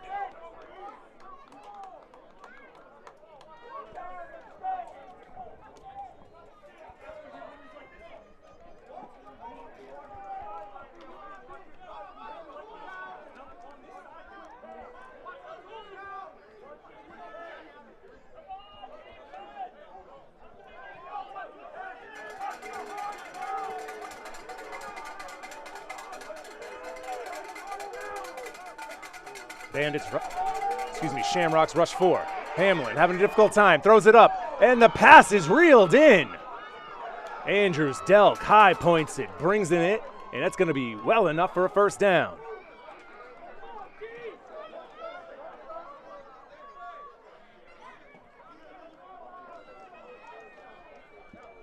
Great play under pressure there from Hamlin and from Andrews Delk.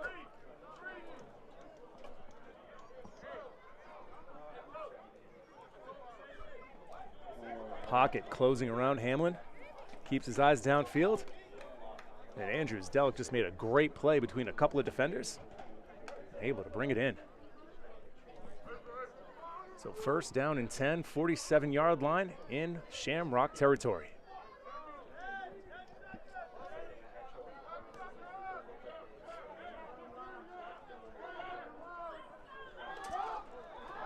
Fakes the handoff. He's going deep down the middle. Great coverage there from number 1, Sean Jackson, 6 foot, 175-pound defensive back from Weber International University.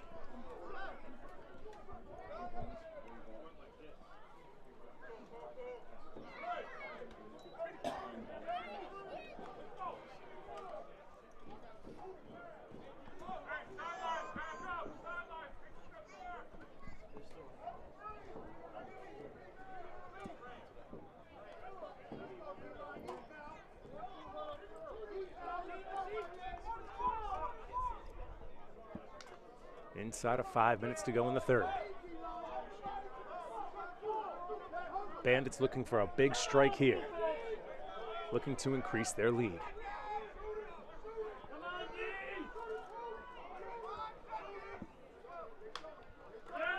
Hamlin's got a man to the left.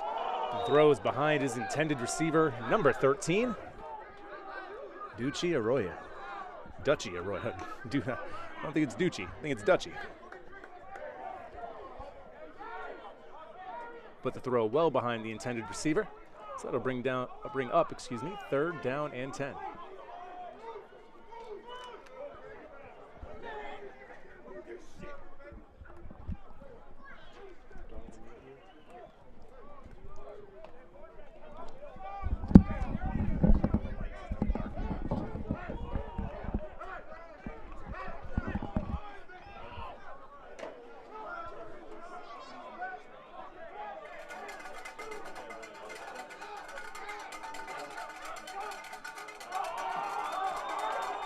There's some motion there. We'll see who it's on. Each team pointing at one another. And it's ultimately going to be early movement from the Bandit offensive line, so it'll push them back 5 yards. So it'll be 3rd down and 15.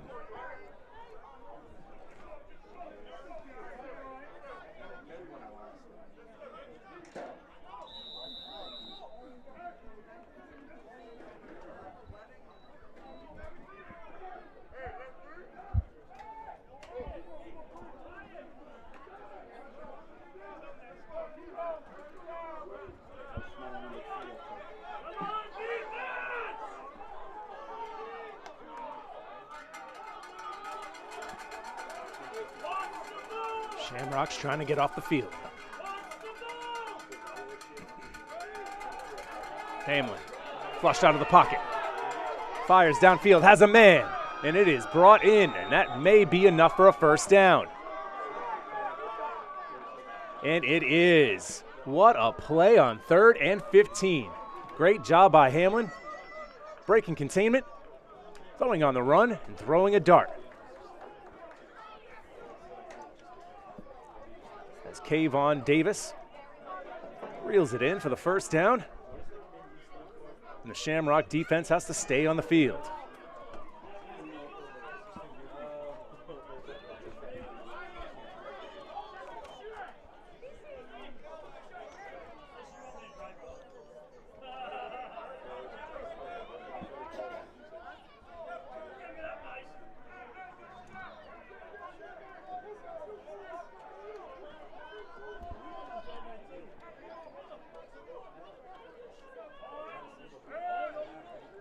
Hamlin to number 4 for the screen. Nice open field tackle there as Deshaun Perkins comes flying in to make the stop.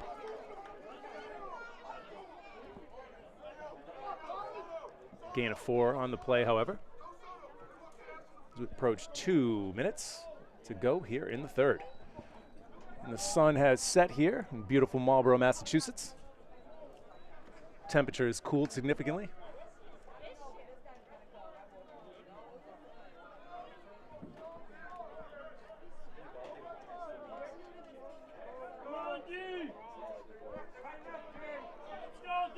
Inside 2 minutes. The give is to Andrews Delk. And he is still on his feet. And finally, the tackle is made, I believe, by number 16, Luis Figueroa. Big loss on the play. Looks as though it's about, they're officially going to mark it as a 23. is a 13-yard loss.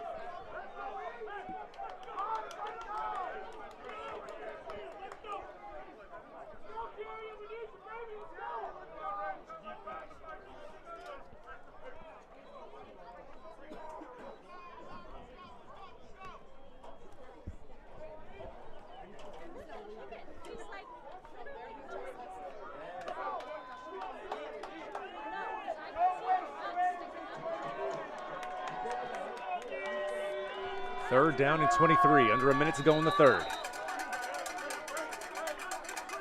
And it's the Bandits who will call a timeout. So with 55 seconds to go in the third, we'll take a quick break here on WMCT-TV.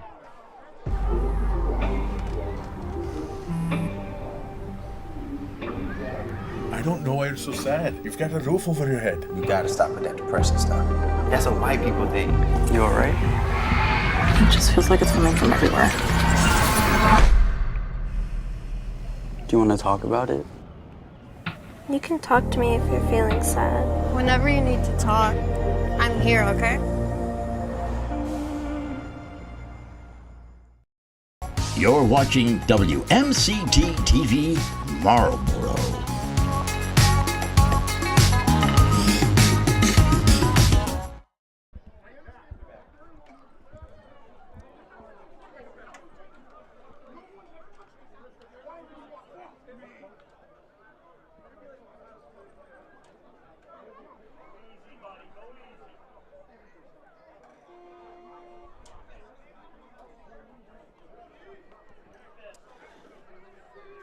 So, with all the great sporting events that happen throughout the city, WMCT Sports can't be at every game. So if you're interested out there in being a volunteer, whether it be for Shamrocks games, Marlborough Panther football games, or anything else in between throughout the course of the year, please get in touch with us by messaging us on Facebook. You can DM us on Twitter or X or whatever you want to call it, or you can hit us up by calling us at 508-481-1373, and we'll help give you the training that will help you help us, easy for me to say, but please get in touch with us so you can hopefully be a volunteer for us going forward. So third down and 23, 55 seconds to go here in the third.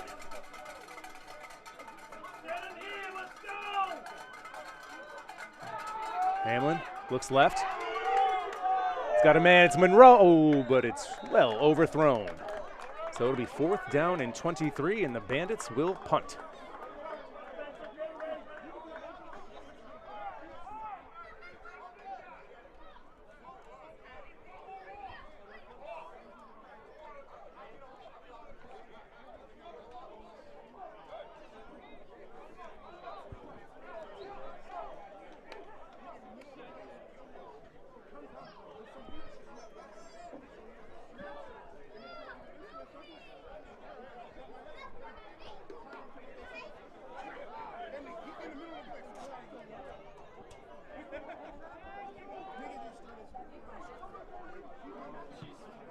Able to get the punt off, and Bozeman will let it bounce, and the ball is downed around the 10-yard line.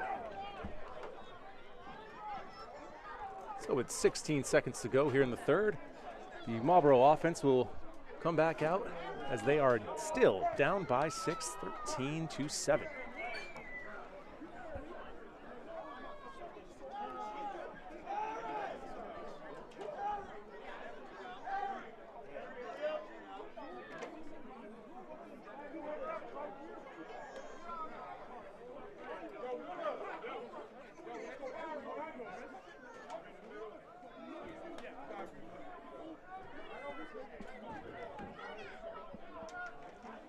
Ball marked at the 7.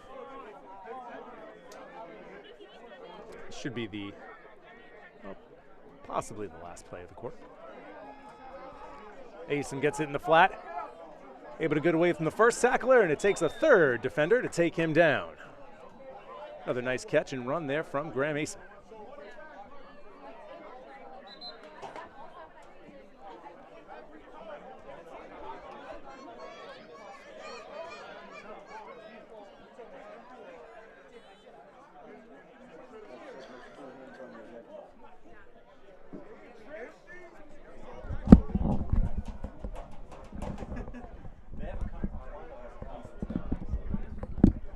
didn't see a flag come out. However, there was a too many men on the field penalty called on the Bandits.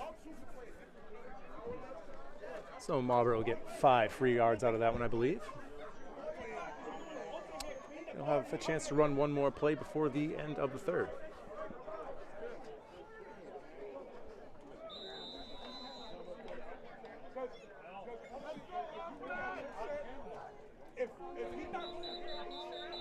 And that sound indicates the end of the third quarter.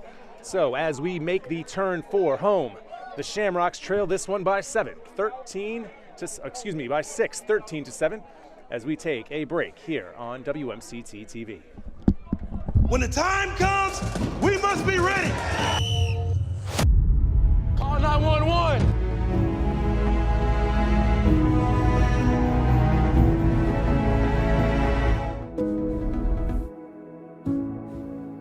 Hi, I'm Ryan Blaney, a third-generation race car driver, and we dedicate a lot of our time to going as fast as possible. But when my grandpa was diagnosed with Alzheimer's, it was a very unexpected bump in the road for us.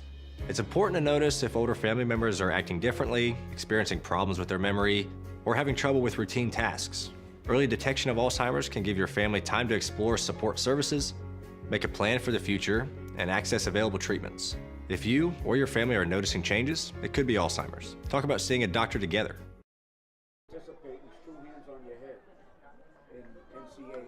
All right, guys, welcome back to the beginning of the fourth quarter here from Kelleher.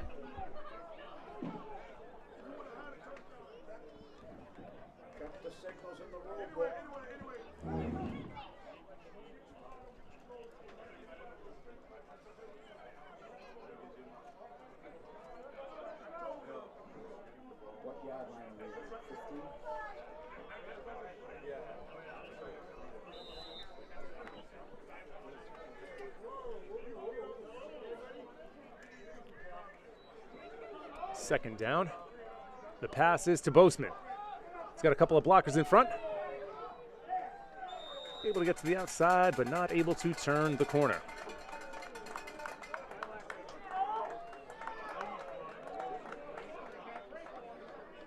But I believe he was able to pick up enough for the first down. So ball spotted at the 21. It'll be first down and 10.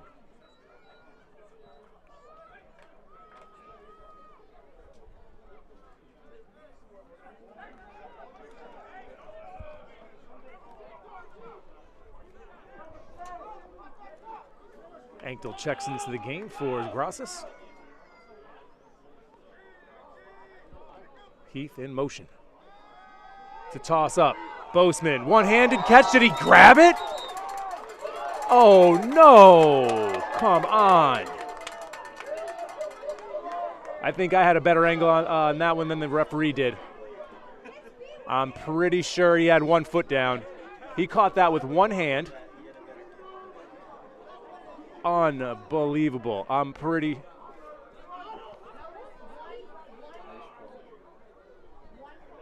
Heck of an athletic play, though.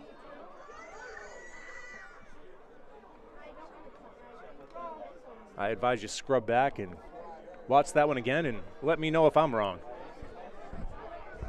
From the looks of it, it looked as though he had a foot down with possession, but the call is it was incomplete. So second down and 10 at the 21.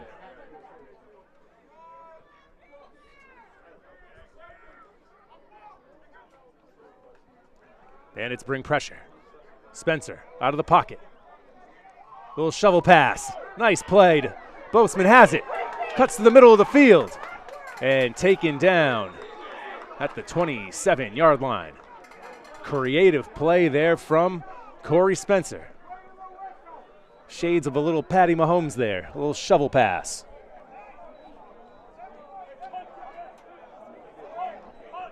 And again, you just see the athleticism on display from Boseman. Unfortunately, we do have another player down, this time from the Bandits. We'll give the referees and the athletic team or the training team out there an opportunity to assess, and we'll take a quick break here on WMCT-TV. I don't think it's an accident that I ended up writing music for a living, because I think I lived in a house where I saw how deeply it affected everyone in the house. And just how much everyone defined themselves by the music they listened to. I think the real important point, we always told them, no matter what you do, no matter what happens, we will help you through it no matter what it is.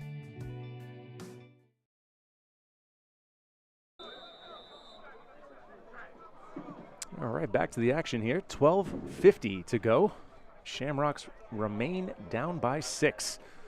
After an opening drive touchdown, the Shamrocks haven't been able to muster a single point.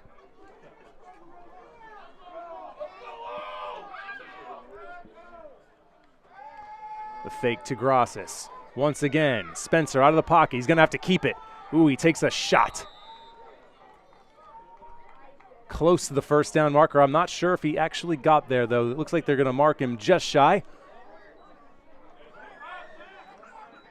4th down. Coach Ingles out on the field. Doesn't seem as though we're going to have a punt here. So just a massive play in this game. 12 minutes to go. Shamrocks facing a 4th and 1. Or are they? Okay, they're pulling Spencer off the field. They are going to punt. I was going to say, that's a pretty brazen call there to go for it on 4th down this deep in your own territory. So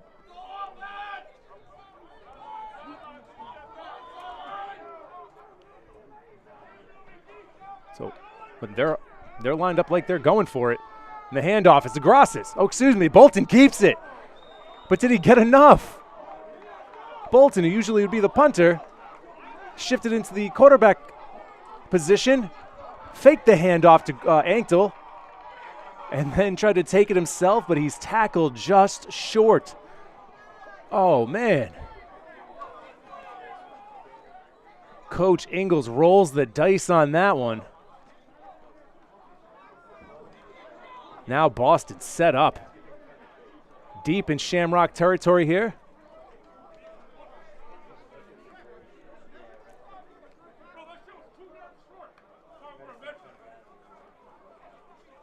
Gamble does not pay off here for Coach Ingles and the Shamrocks. And now the defense is going to have to bail them out. 11:30 to go.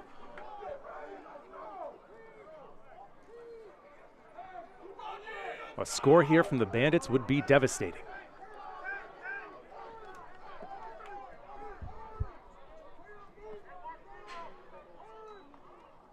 Handoff to Monroe.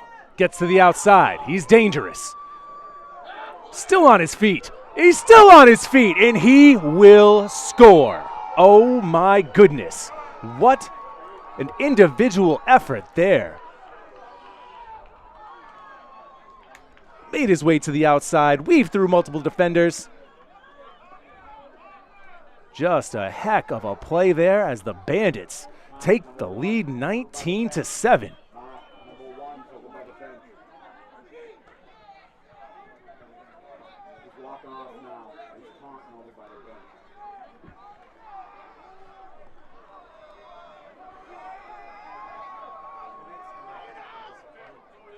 Celebrating on the opposite sideline and stunned silence on our end.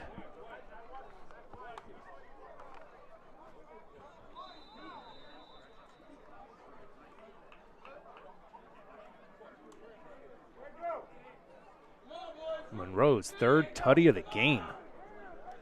Dude's got a hat trick.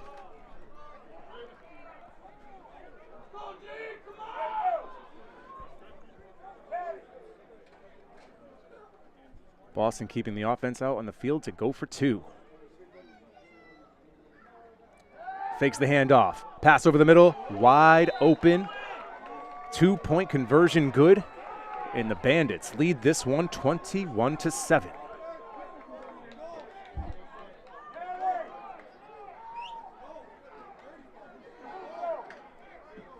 Where does the Marlborough offense come from now?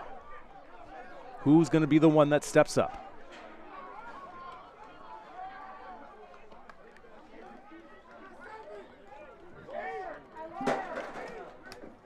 The gamble to go for it on 4th down immediately blows up in their face.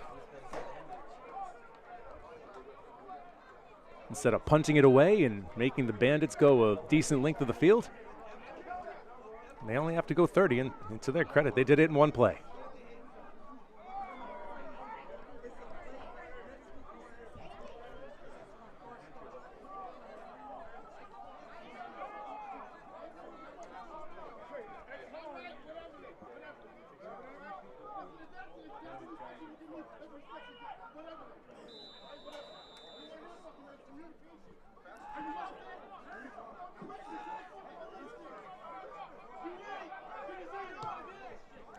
Low line drive kickoff will be fielded at Bolton. Cuts it back up the middle, and he is absolutely leveled. Oof. But it looks like the defender may have taken the worst of it. But boy, oh boy, what a tackle there.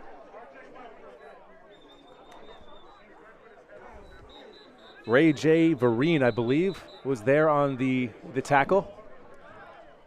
Looked like he may have put his head down. He is moving. It looks like he's starting to get up. Or maybe not. But he is moving.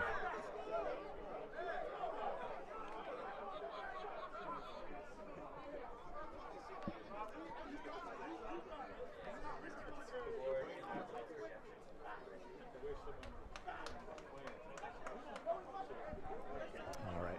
Well, we're going to take a quick injury timeout here, and we'll see you on the other side here on WMCT-TV.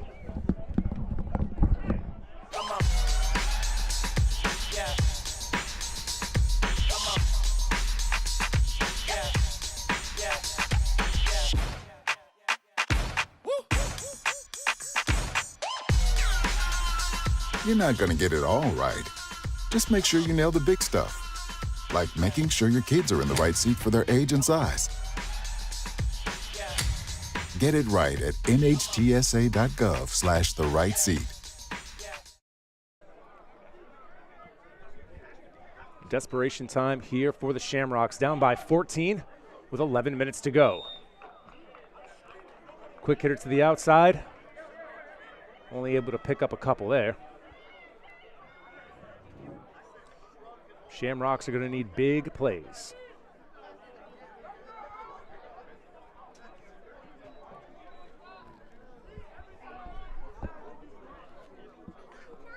Doesn't feel like they have enough time to dink and dunk and do it twice.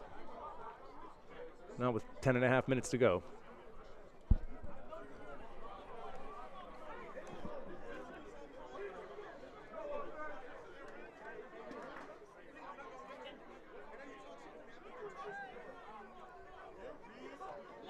Hand off, goes to Anktel. Able to get through the first wave. Looks like he has enough for a first down.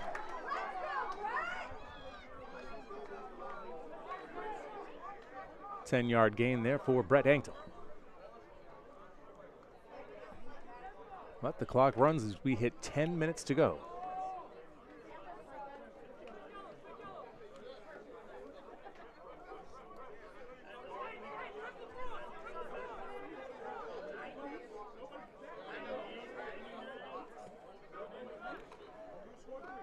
Anktel to the outside and taken down just past the 40.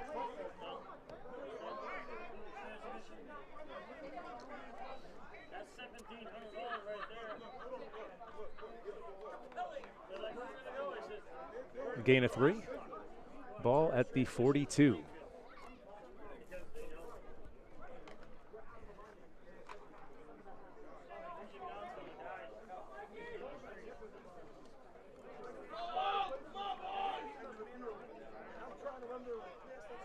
Mikey Johnson and Johnny Moores Jr. at the bottom of your screen.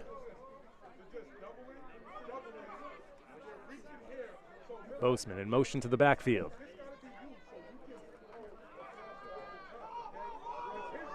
Oh, ball intended for Johnny Moores Jr. Not able to adjust in time. And the pass falls incomplete. 3rd down and 7.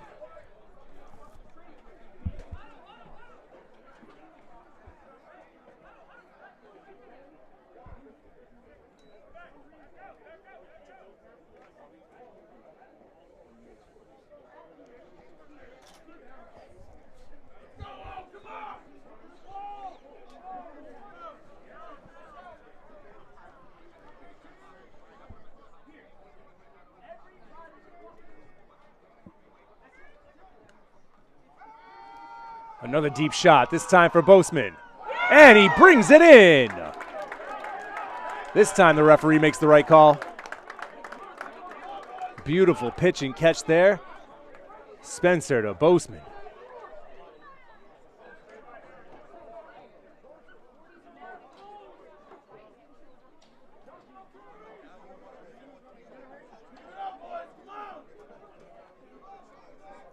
.25-yard gain there. Puts the ball at the 33.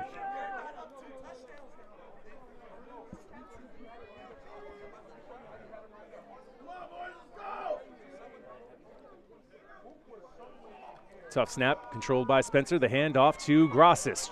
Tries to work his way to the outside, hurdles a man, and gets back close to the original line of scrimmage.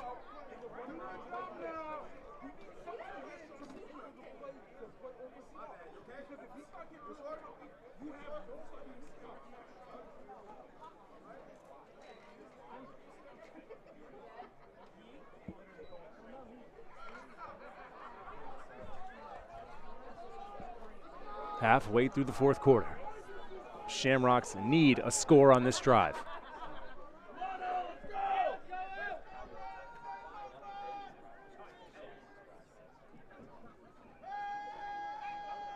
Spencer over the middle to Bolton. Bolton's got it. Taken down inside the 20. Shamrocks gaining some rhythm.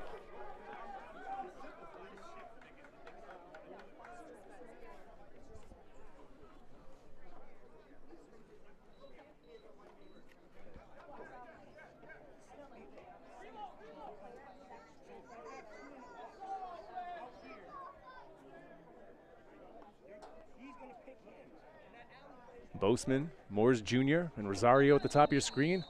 Asim at the bottom. And before we have the next play, Boston calls a timeout. So 6:45 to go in this one. Shamrocks down by 2 touchdowns, and we'll be right back. You know you don't have to wear your PT gear anymore, right? It's comfortable. So how's civilian life treating you? It's fine. When I got out, I didn't want to admit that there was anything wrong because I felt like a failure. And then I realized, there's nothing to be ashamed of. So I started talking to someone. Maybe you are fine, but if you're not, it's okay. Thank you. If you or a veteran you know needs support, don't wait. Reach out. Find resources at va.gov/reach.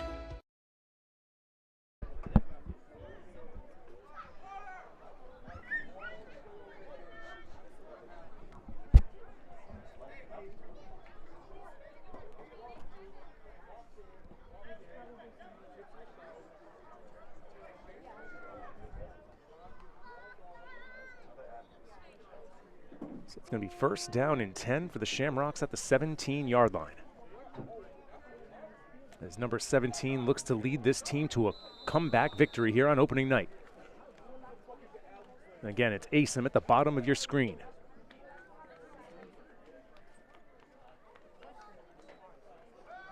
He's going to him. Oh, even off the deflection, Asim almost had it. Oh, that would have just been an incredible play there from Asim.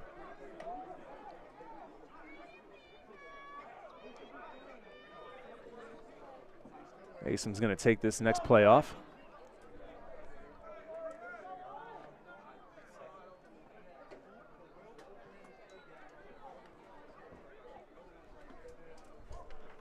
.6:35 to go.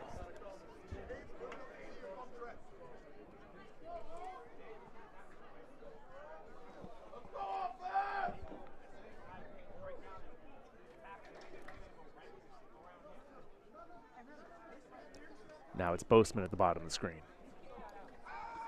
They're going to go back to that side. They're going to him. Is he able to make the catch? No! In fact, it's tipped up in the air and intercepted.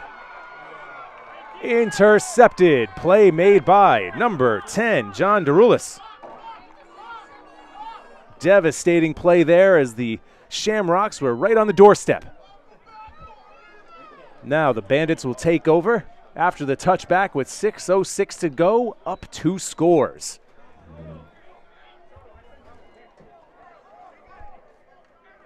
I'm not going to lie, it seemed a little predictable. I mean, if I'm able to kind of identify who's at the bottom of the screen, it seems like they're going to go to him. I'm sure the defense felt the same.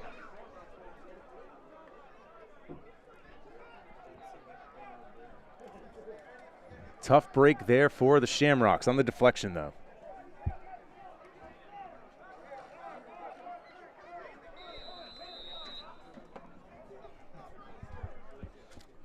Now the defense is going to have to come up huge and get a stop of their own.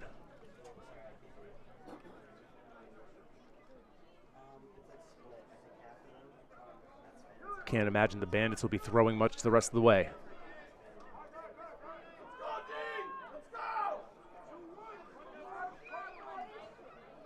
The give is to Andrews Delk.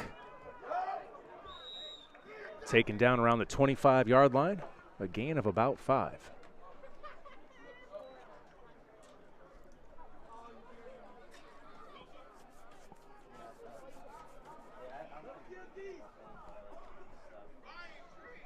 Not exactly the start this offense was looking for here in week 1.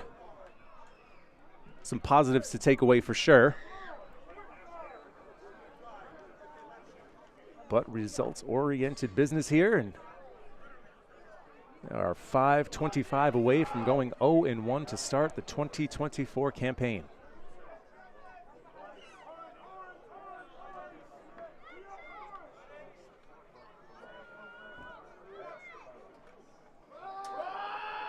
Another handoff again to Andrews Delk, follows his blockers right up the middle, and it looks like he will have enough for a first down.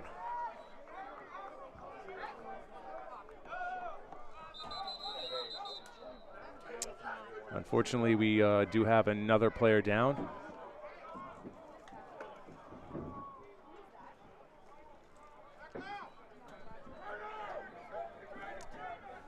And we will take a quick break here. We'll be back in a couple of minutes here on WMCT-TV. How do you know when you've made the right decision? It's the feeling you get in your gut. The one that tells you what's right or wrong. It's the one that says, sure, I can have a drink. Or the feeling that says, okay, I've been drinking. Now what?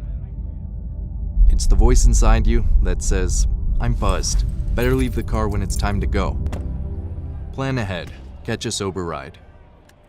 Buzz driving is drunk driving.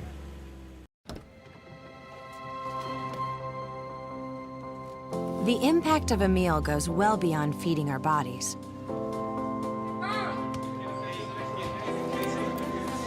Because when people are fed, futures are nourished.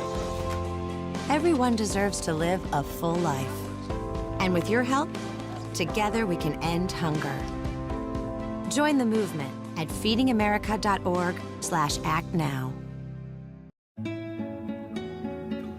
¿Qué color? Perfecto, mijo. Gracias. Thank you. What's wrong, mijo?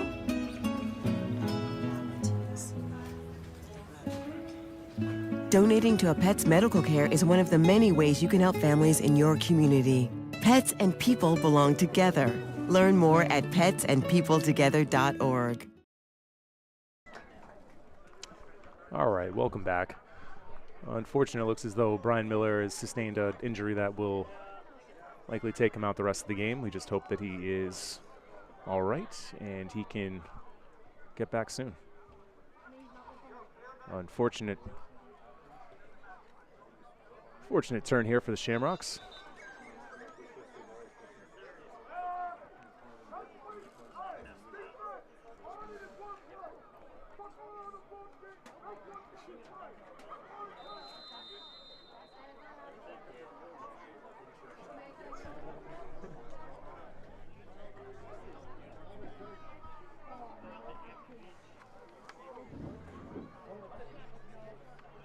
Under 5 to go here from Kelleher.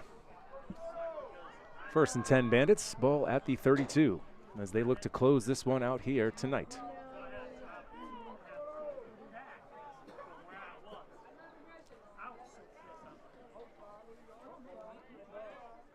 Monroe in motion. Another give to Andrews Delk, and he's got some more room in front. And he is close to another Bandit first down. Across the 40, to about the 43-yard line.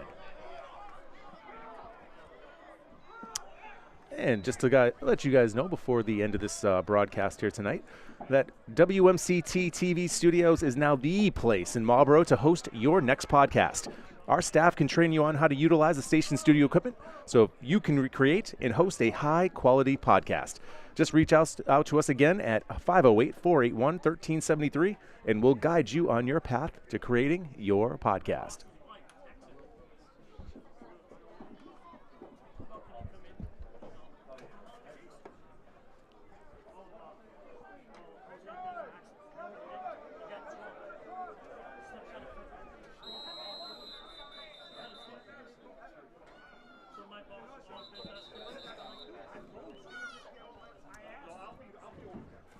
All right, 3:26 to go here in the fourth quarter.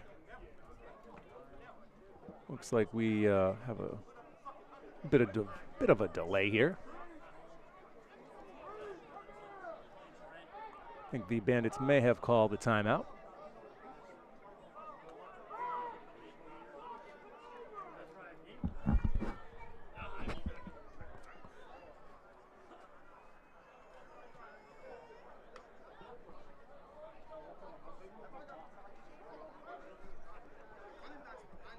And I'm not sure if you're like me and you spend way too much time in the car, but if you do and you want to, switch it up from maybe one of your favorite jams to, an original WMCT podcast, we'd love it if you did that.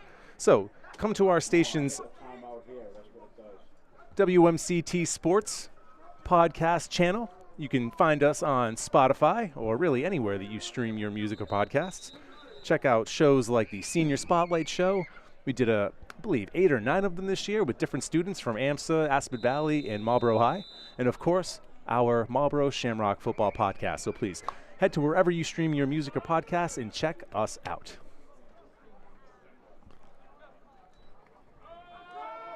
Another handoff to Andrews Delk. Flag on the field. It looks like it is in the area of holding. And we've got another penalty flag. This one is starting to deteriorate here, unfortunately. Cooler heads are not prevailing.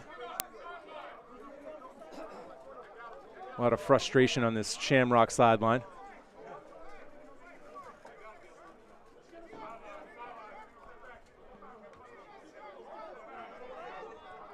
Now it's just week 1. Shamrocks will look to even out their record next week. You'll be able to find that game here on WMCT-TV.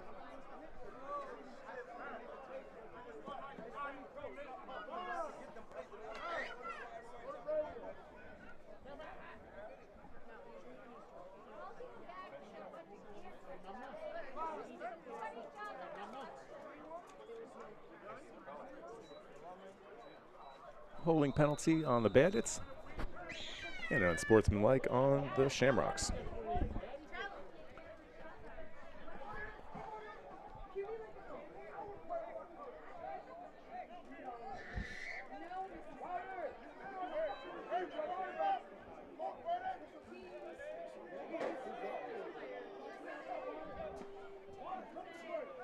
Hamlin drops back, tosses it deep. He's got a man, but he overshoots him. Pass intended for Lopes Jr. Lopes Jr. had a couple of steps on his defender.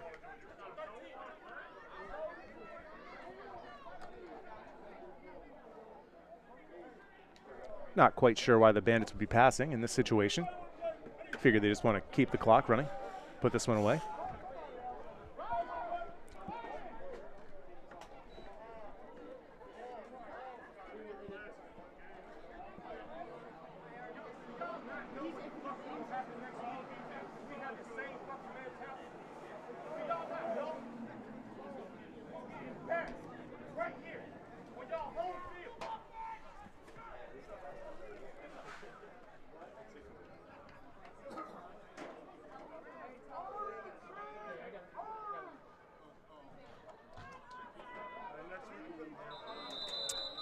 Some more emotion there before the snap. Will be on the Bandits. pushing back 5 yards. Second down at 15 with less than 3 minutes to go. Unfortunately, we didn't have the result we were looking for here this evening.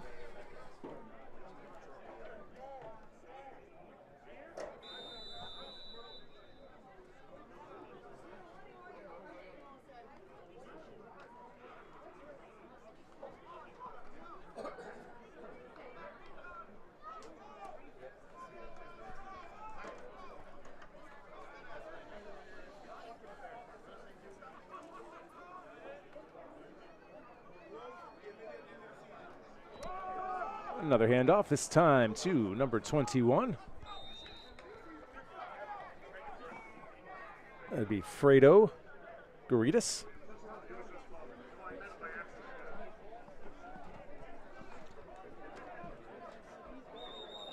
I wonder if his parents were fans of The Godfather. Fredo.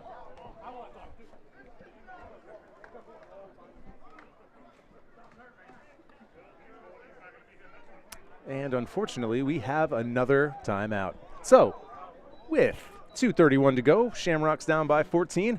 They're going to need a miracle, and we'll see whether or not they get it on the other side of the break here on WMCT-TV. Dear Grandma, I can't wait to see you.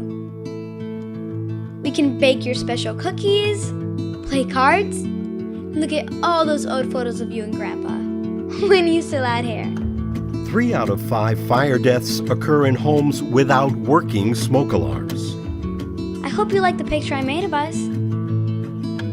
If your smoke alarm is over 10 years old, replace it, because you have a lot more memories to make.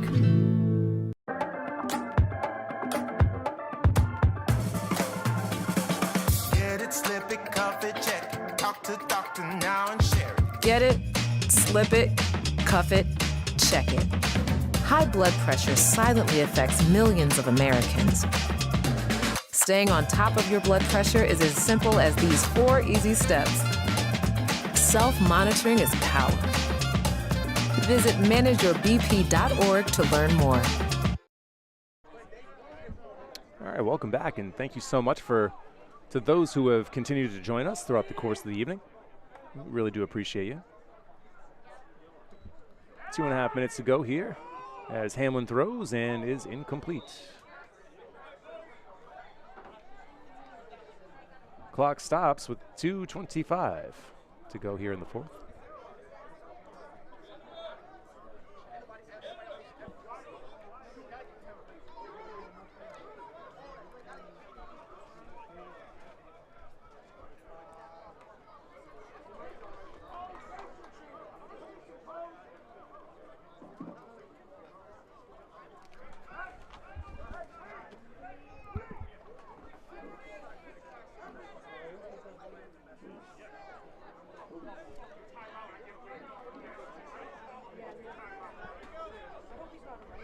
So back to the drawing board this week for the Shamrocks.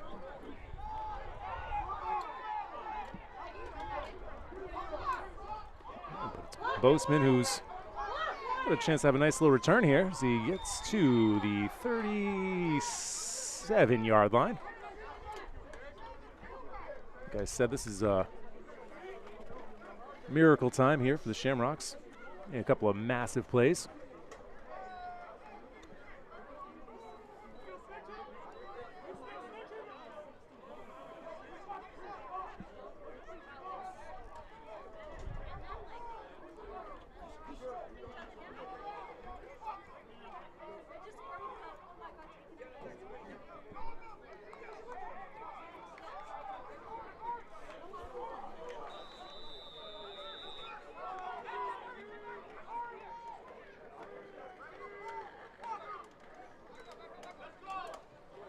Quick pass out to the flat for Grossis.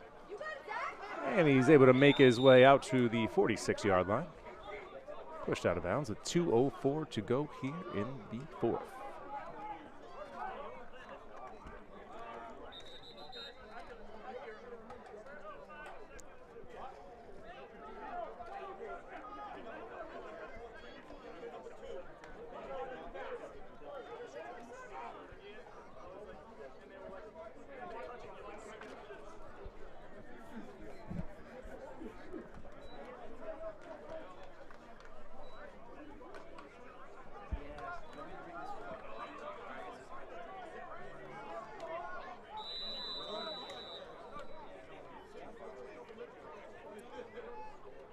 Second down and 1 for the Shamrocks.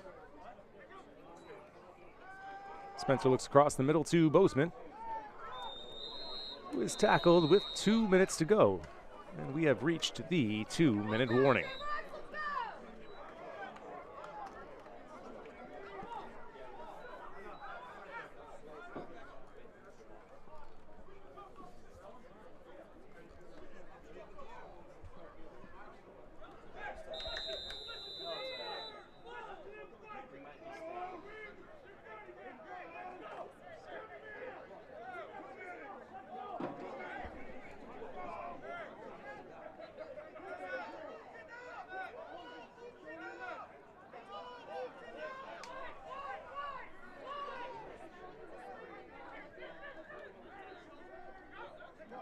First down, Spencer drops back.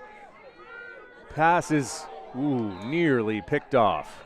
Screen pass intended for Grasses was tipped. Another defender had an opportunity there, but it falls incomplete.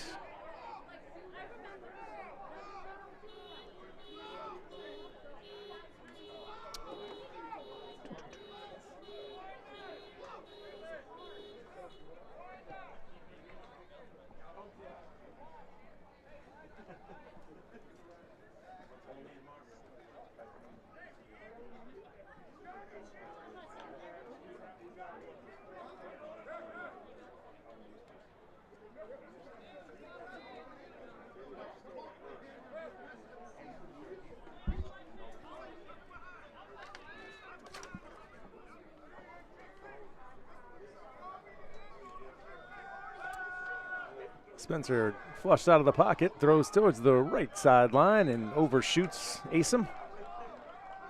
And that'll bring up 3rd down and 10.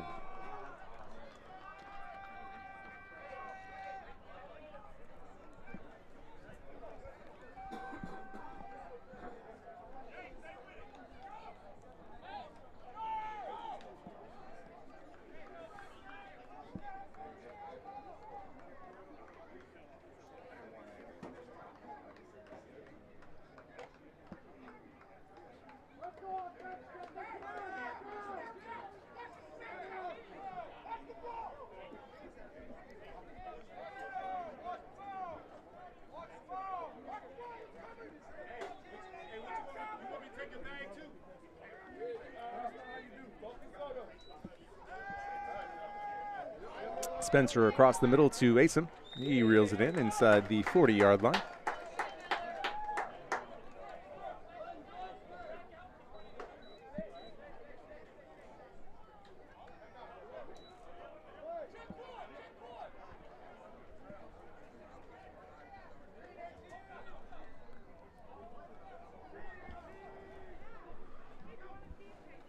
Clock continues to run as Johnny Morris Jr. reels in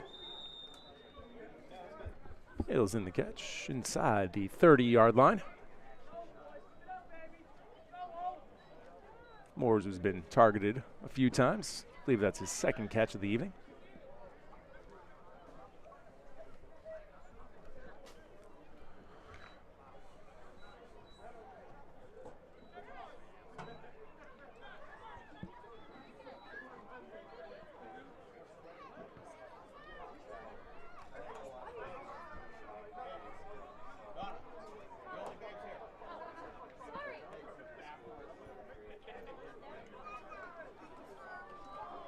Spencer decides to keep it, and he gets out of bounds. That'll stop the clock.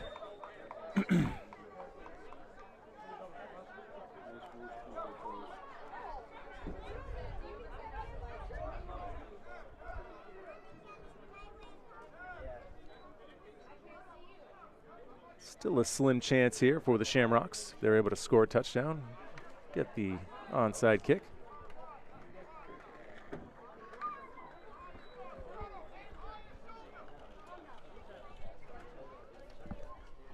The end zone still 23 yards away. 1:18 to go.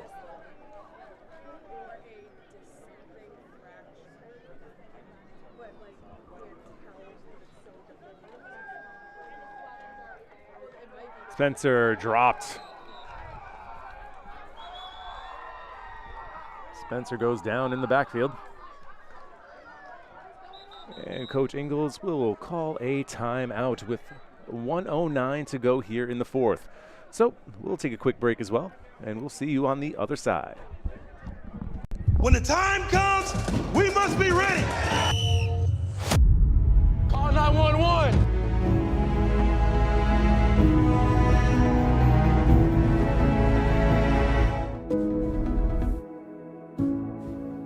Hi, I'm Ryan Blaney, a third-generation race car driver, and we dedicate a lot of our time to going as fast as possible. But when my grandpa was diagnosed with Alzheimer's, it was a very unexpected bump in the road for us. It's important to notice if older...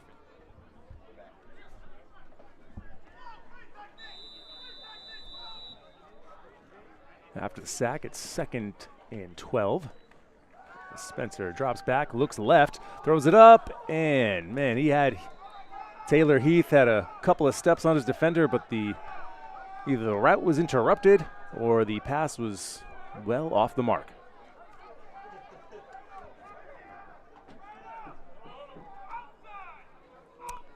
So again, the clock stopped with 1:03 to go here in the fourth. 3rd down and 12. Ball is going to be at the 25-yard line.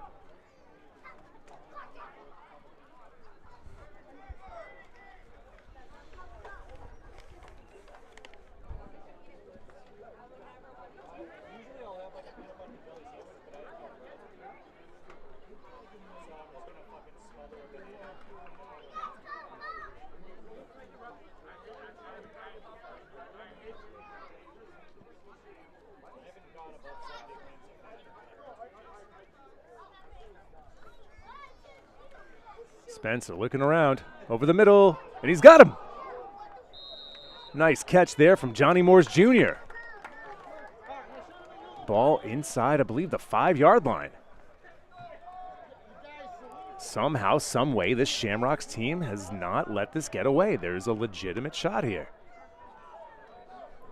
They can't let much more time get off the clock, though. 50 seconds to go.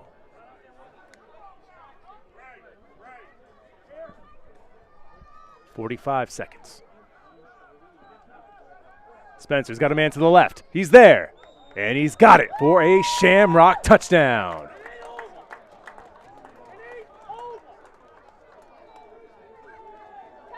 Bozeman with his first score here of 2024 as the deficit is cut to 8 at 21-13, and a big play upcoming.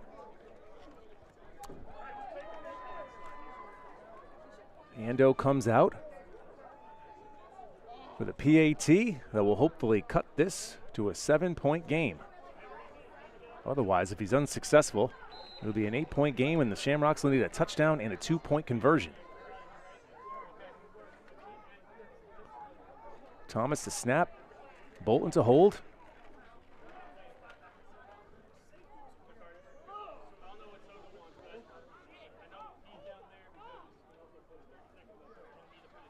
The kick is up, and it is true. So, 38 seconds remaining in this one. Shamrocks have cut it to a 1-possession game.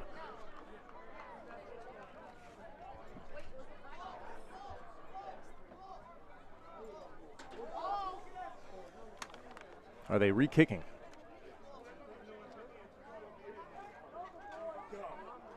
The players haven't dispersed, so I'm wondering whether or not they're going to be re-kicking or what. Hold on the Shamrocks. That is going to push them back 10 yards. Just, wow.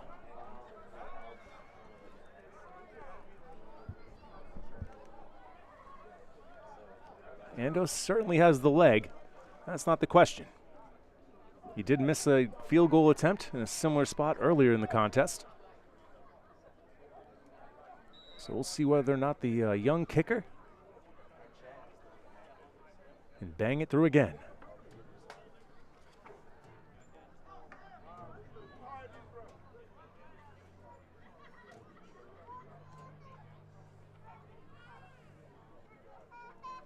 Snap, low, hold there, and the kick is low. And the Bandits have it. He has an opportunity to run it back. There's space. Will anybody catch him? Oh, and he runs out of bounds.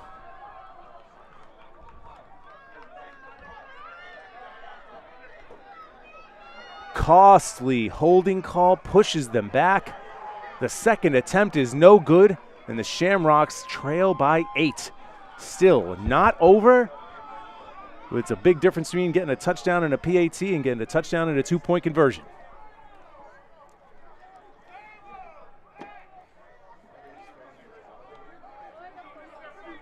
Continuation of a frustrating evening overall.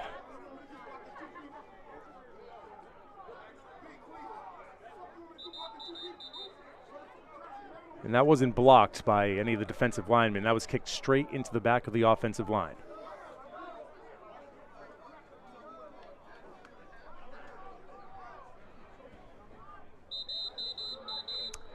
So this will be it right here. Shamrocks will attempt an onside kick, and if Boston is able to recover, that will be the ball game.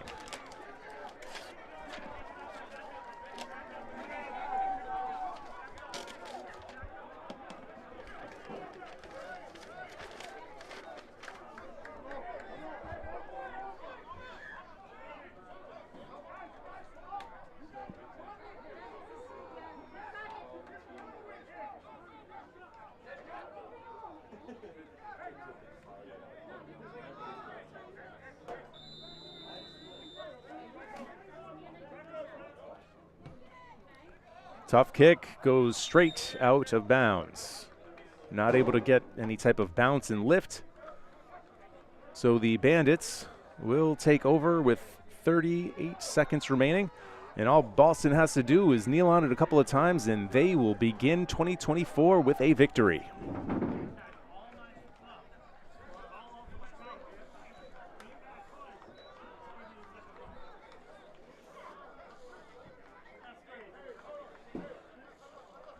Disappointing game overall, but just unfortunate mistakes at key points, and it looks as though the Shamrocks will fall.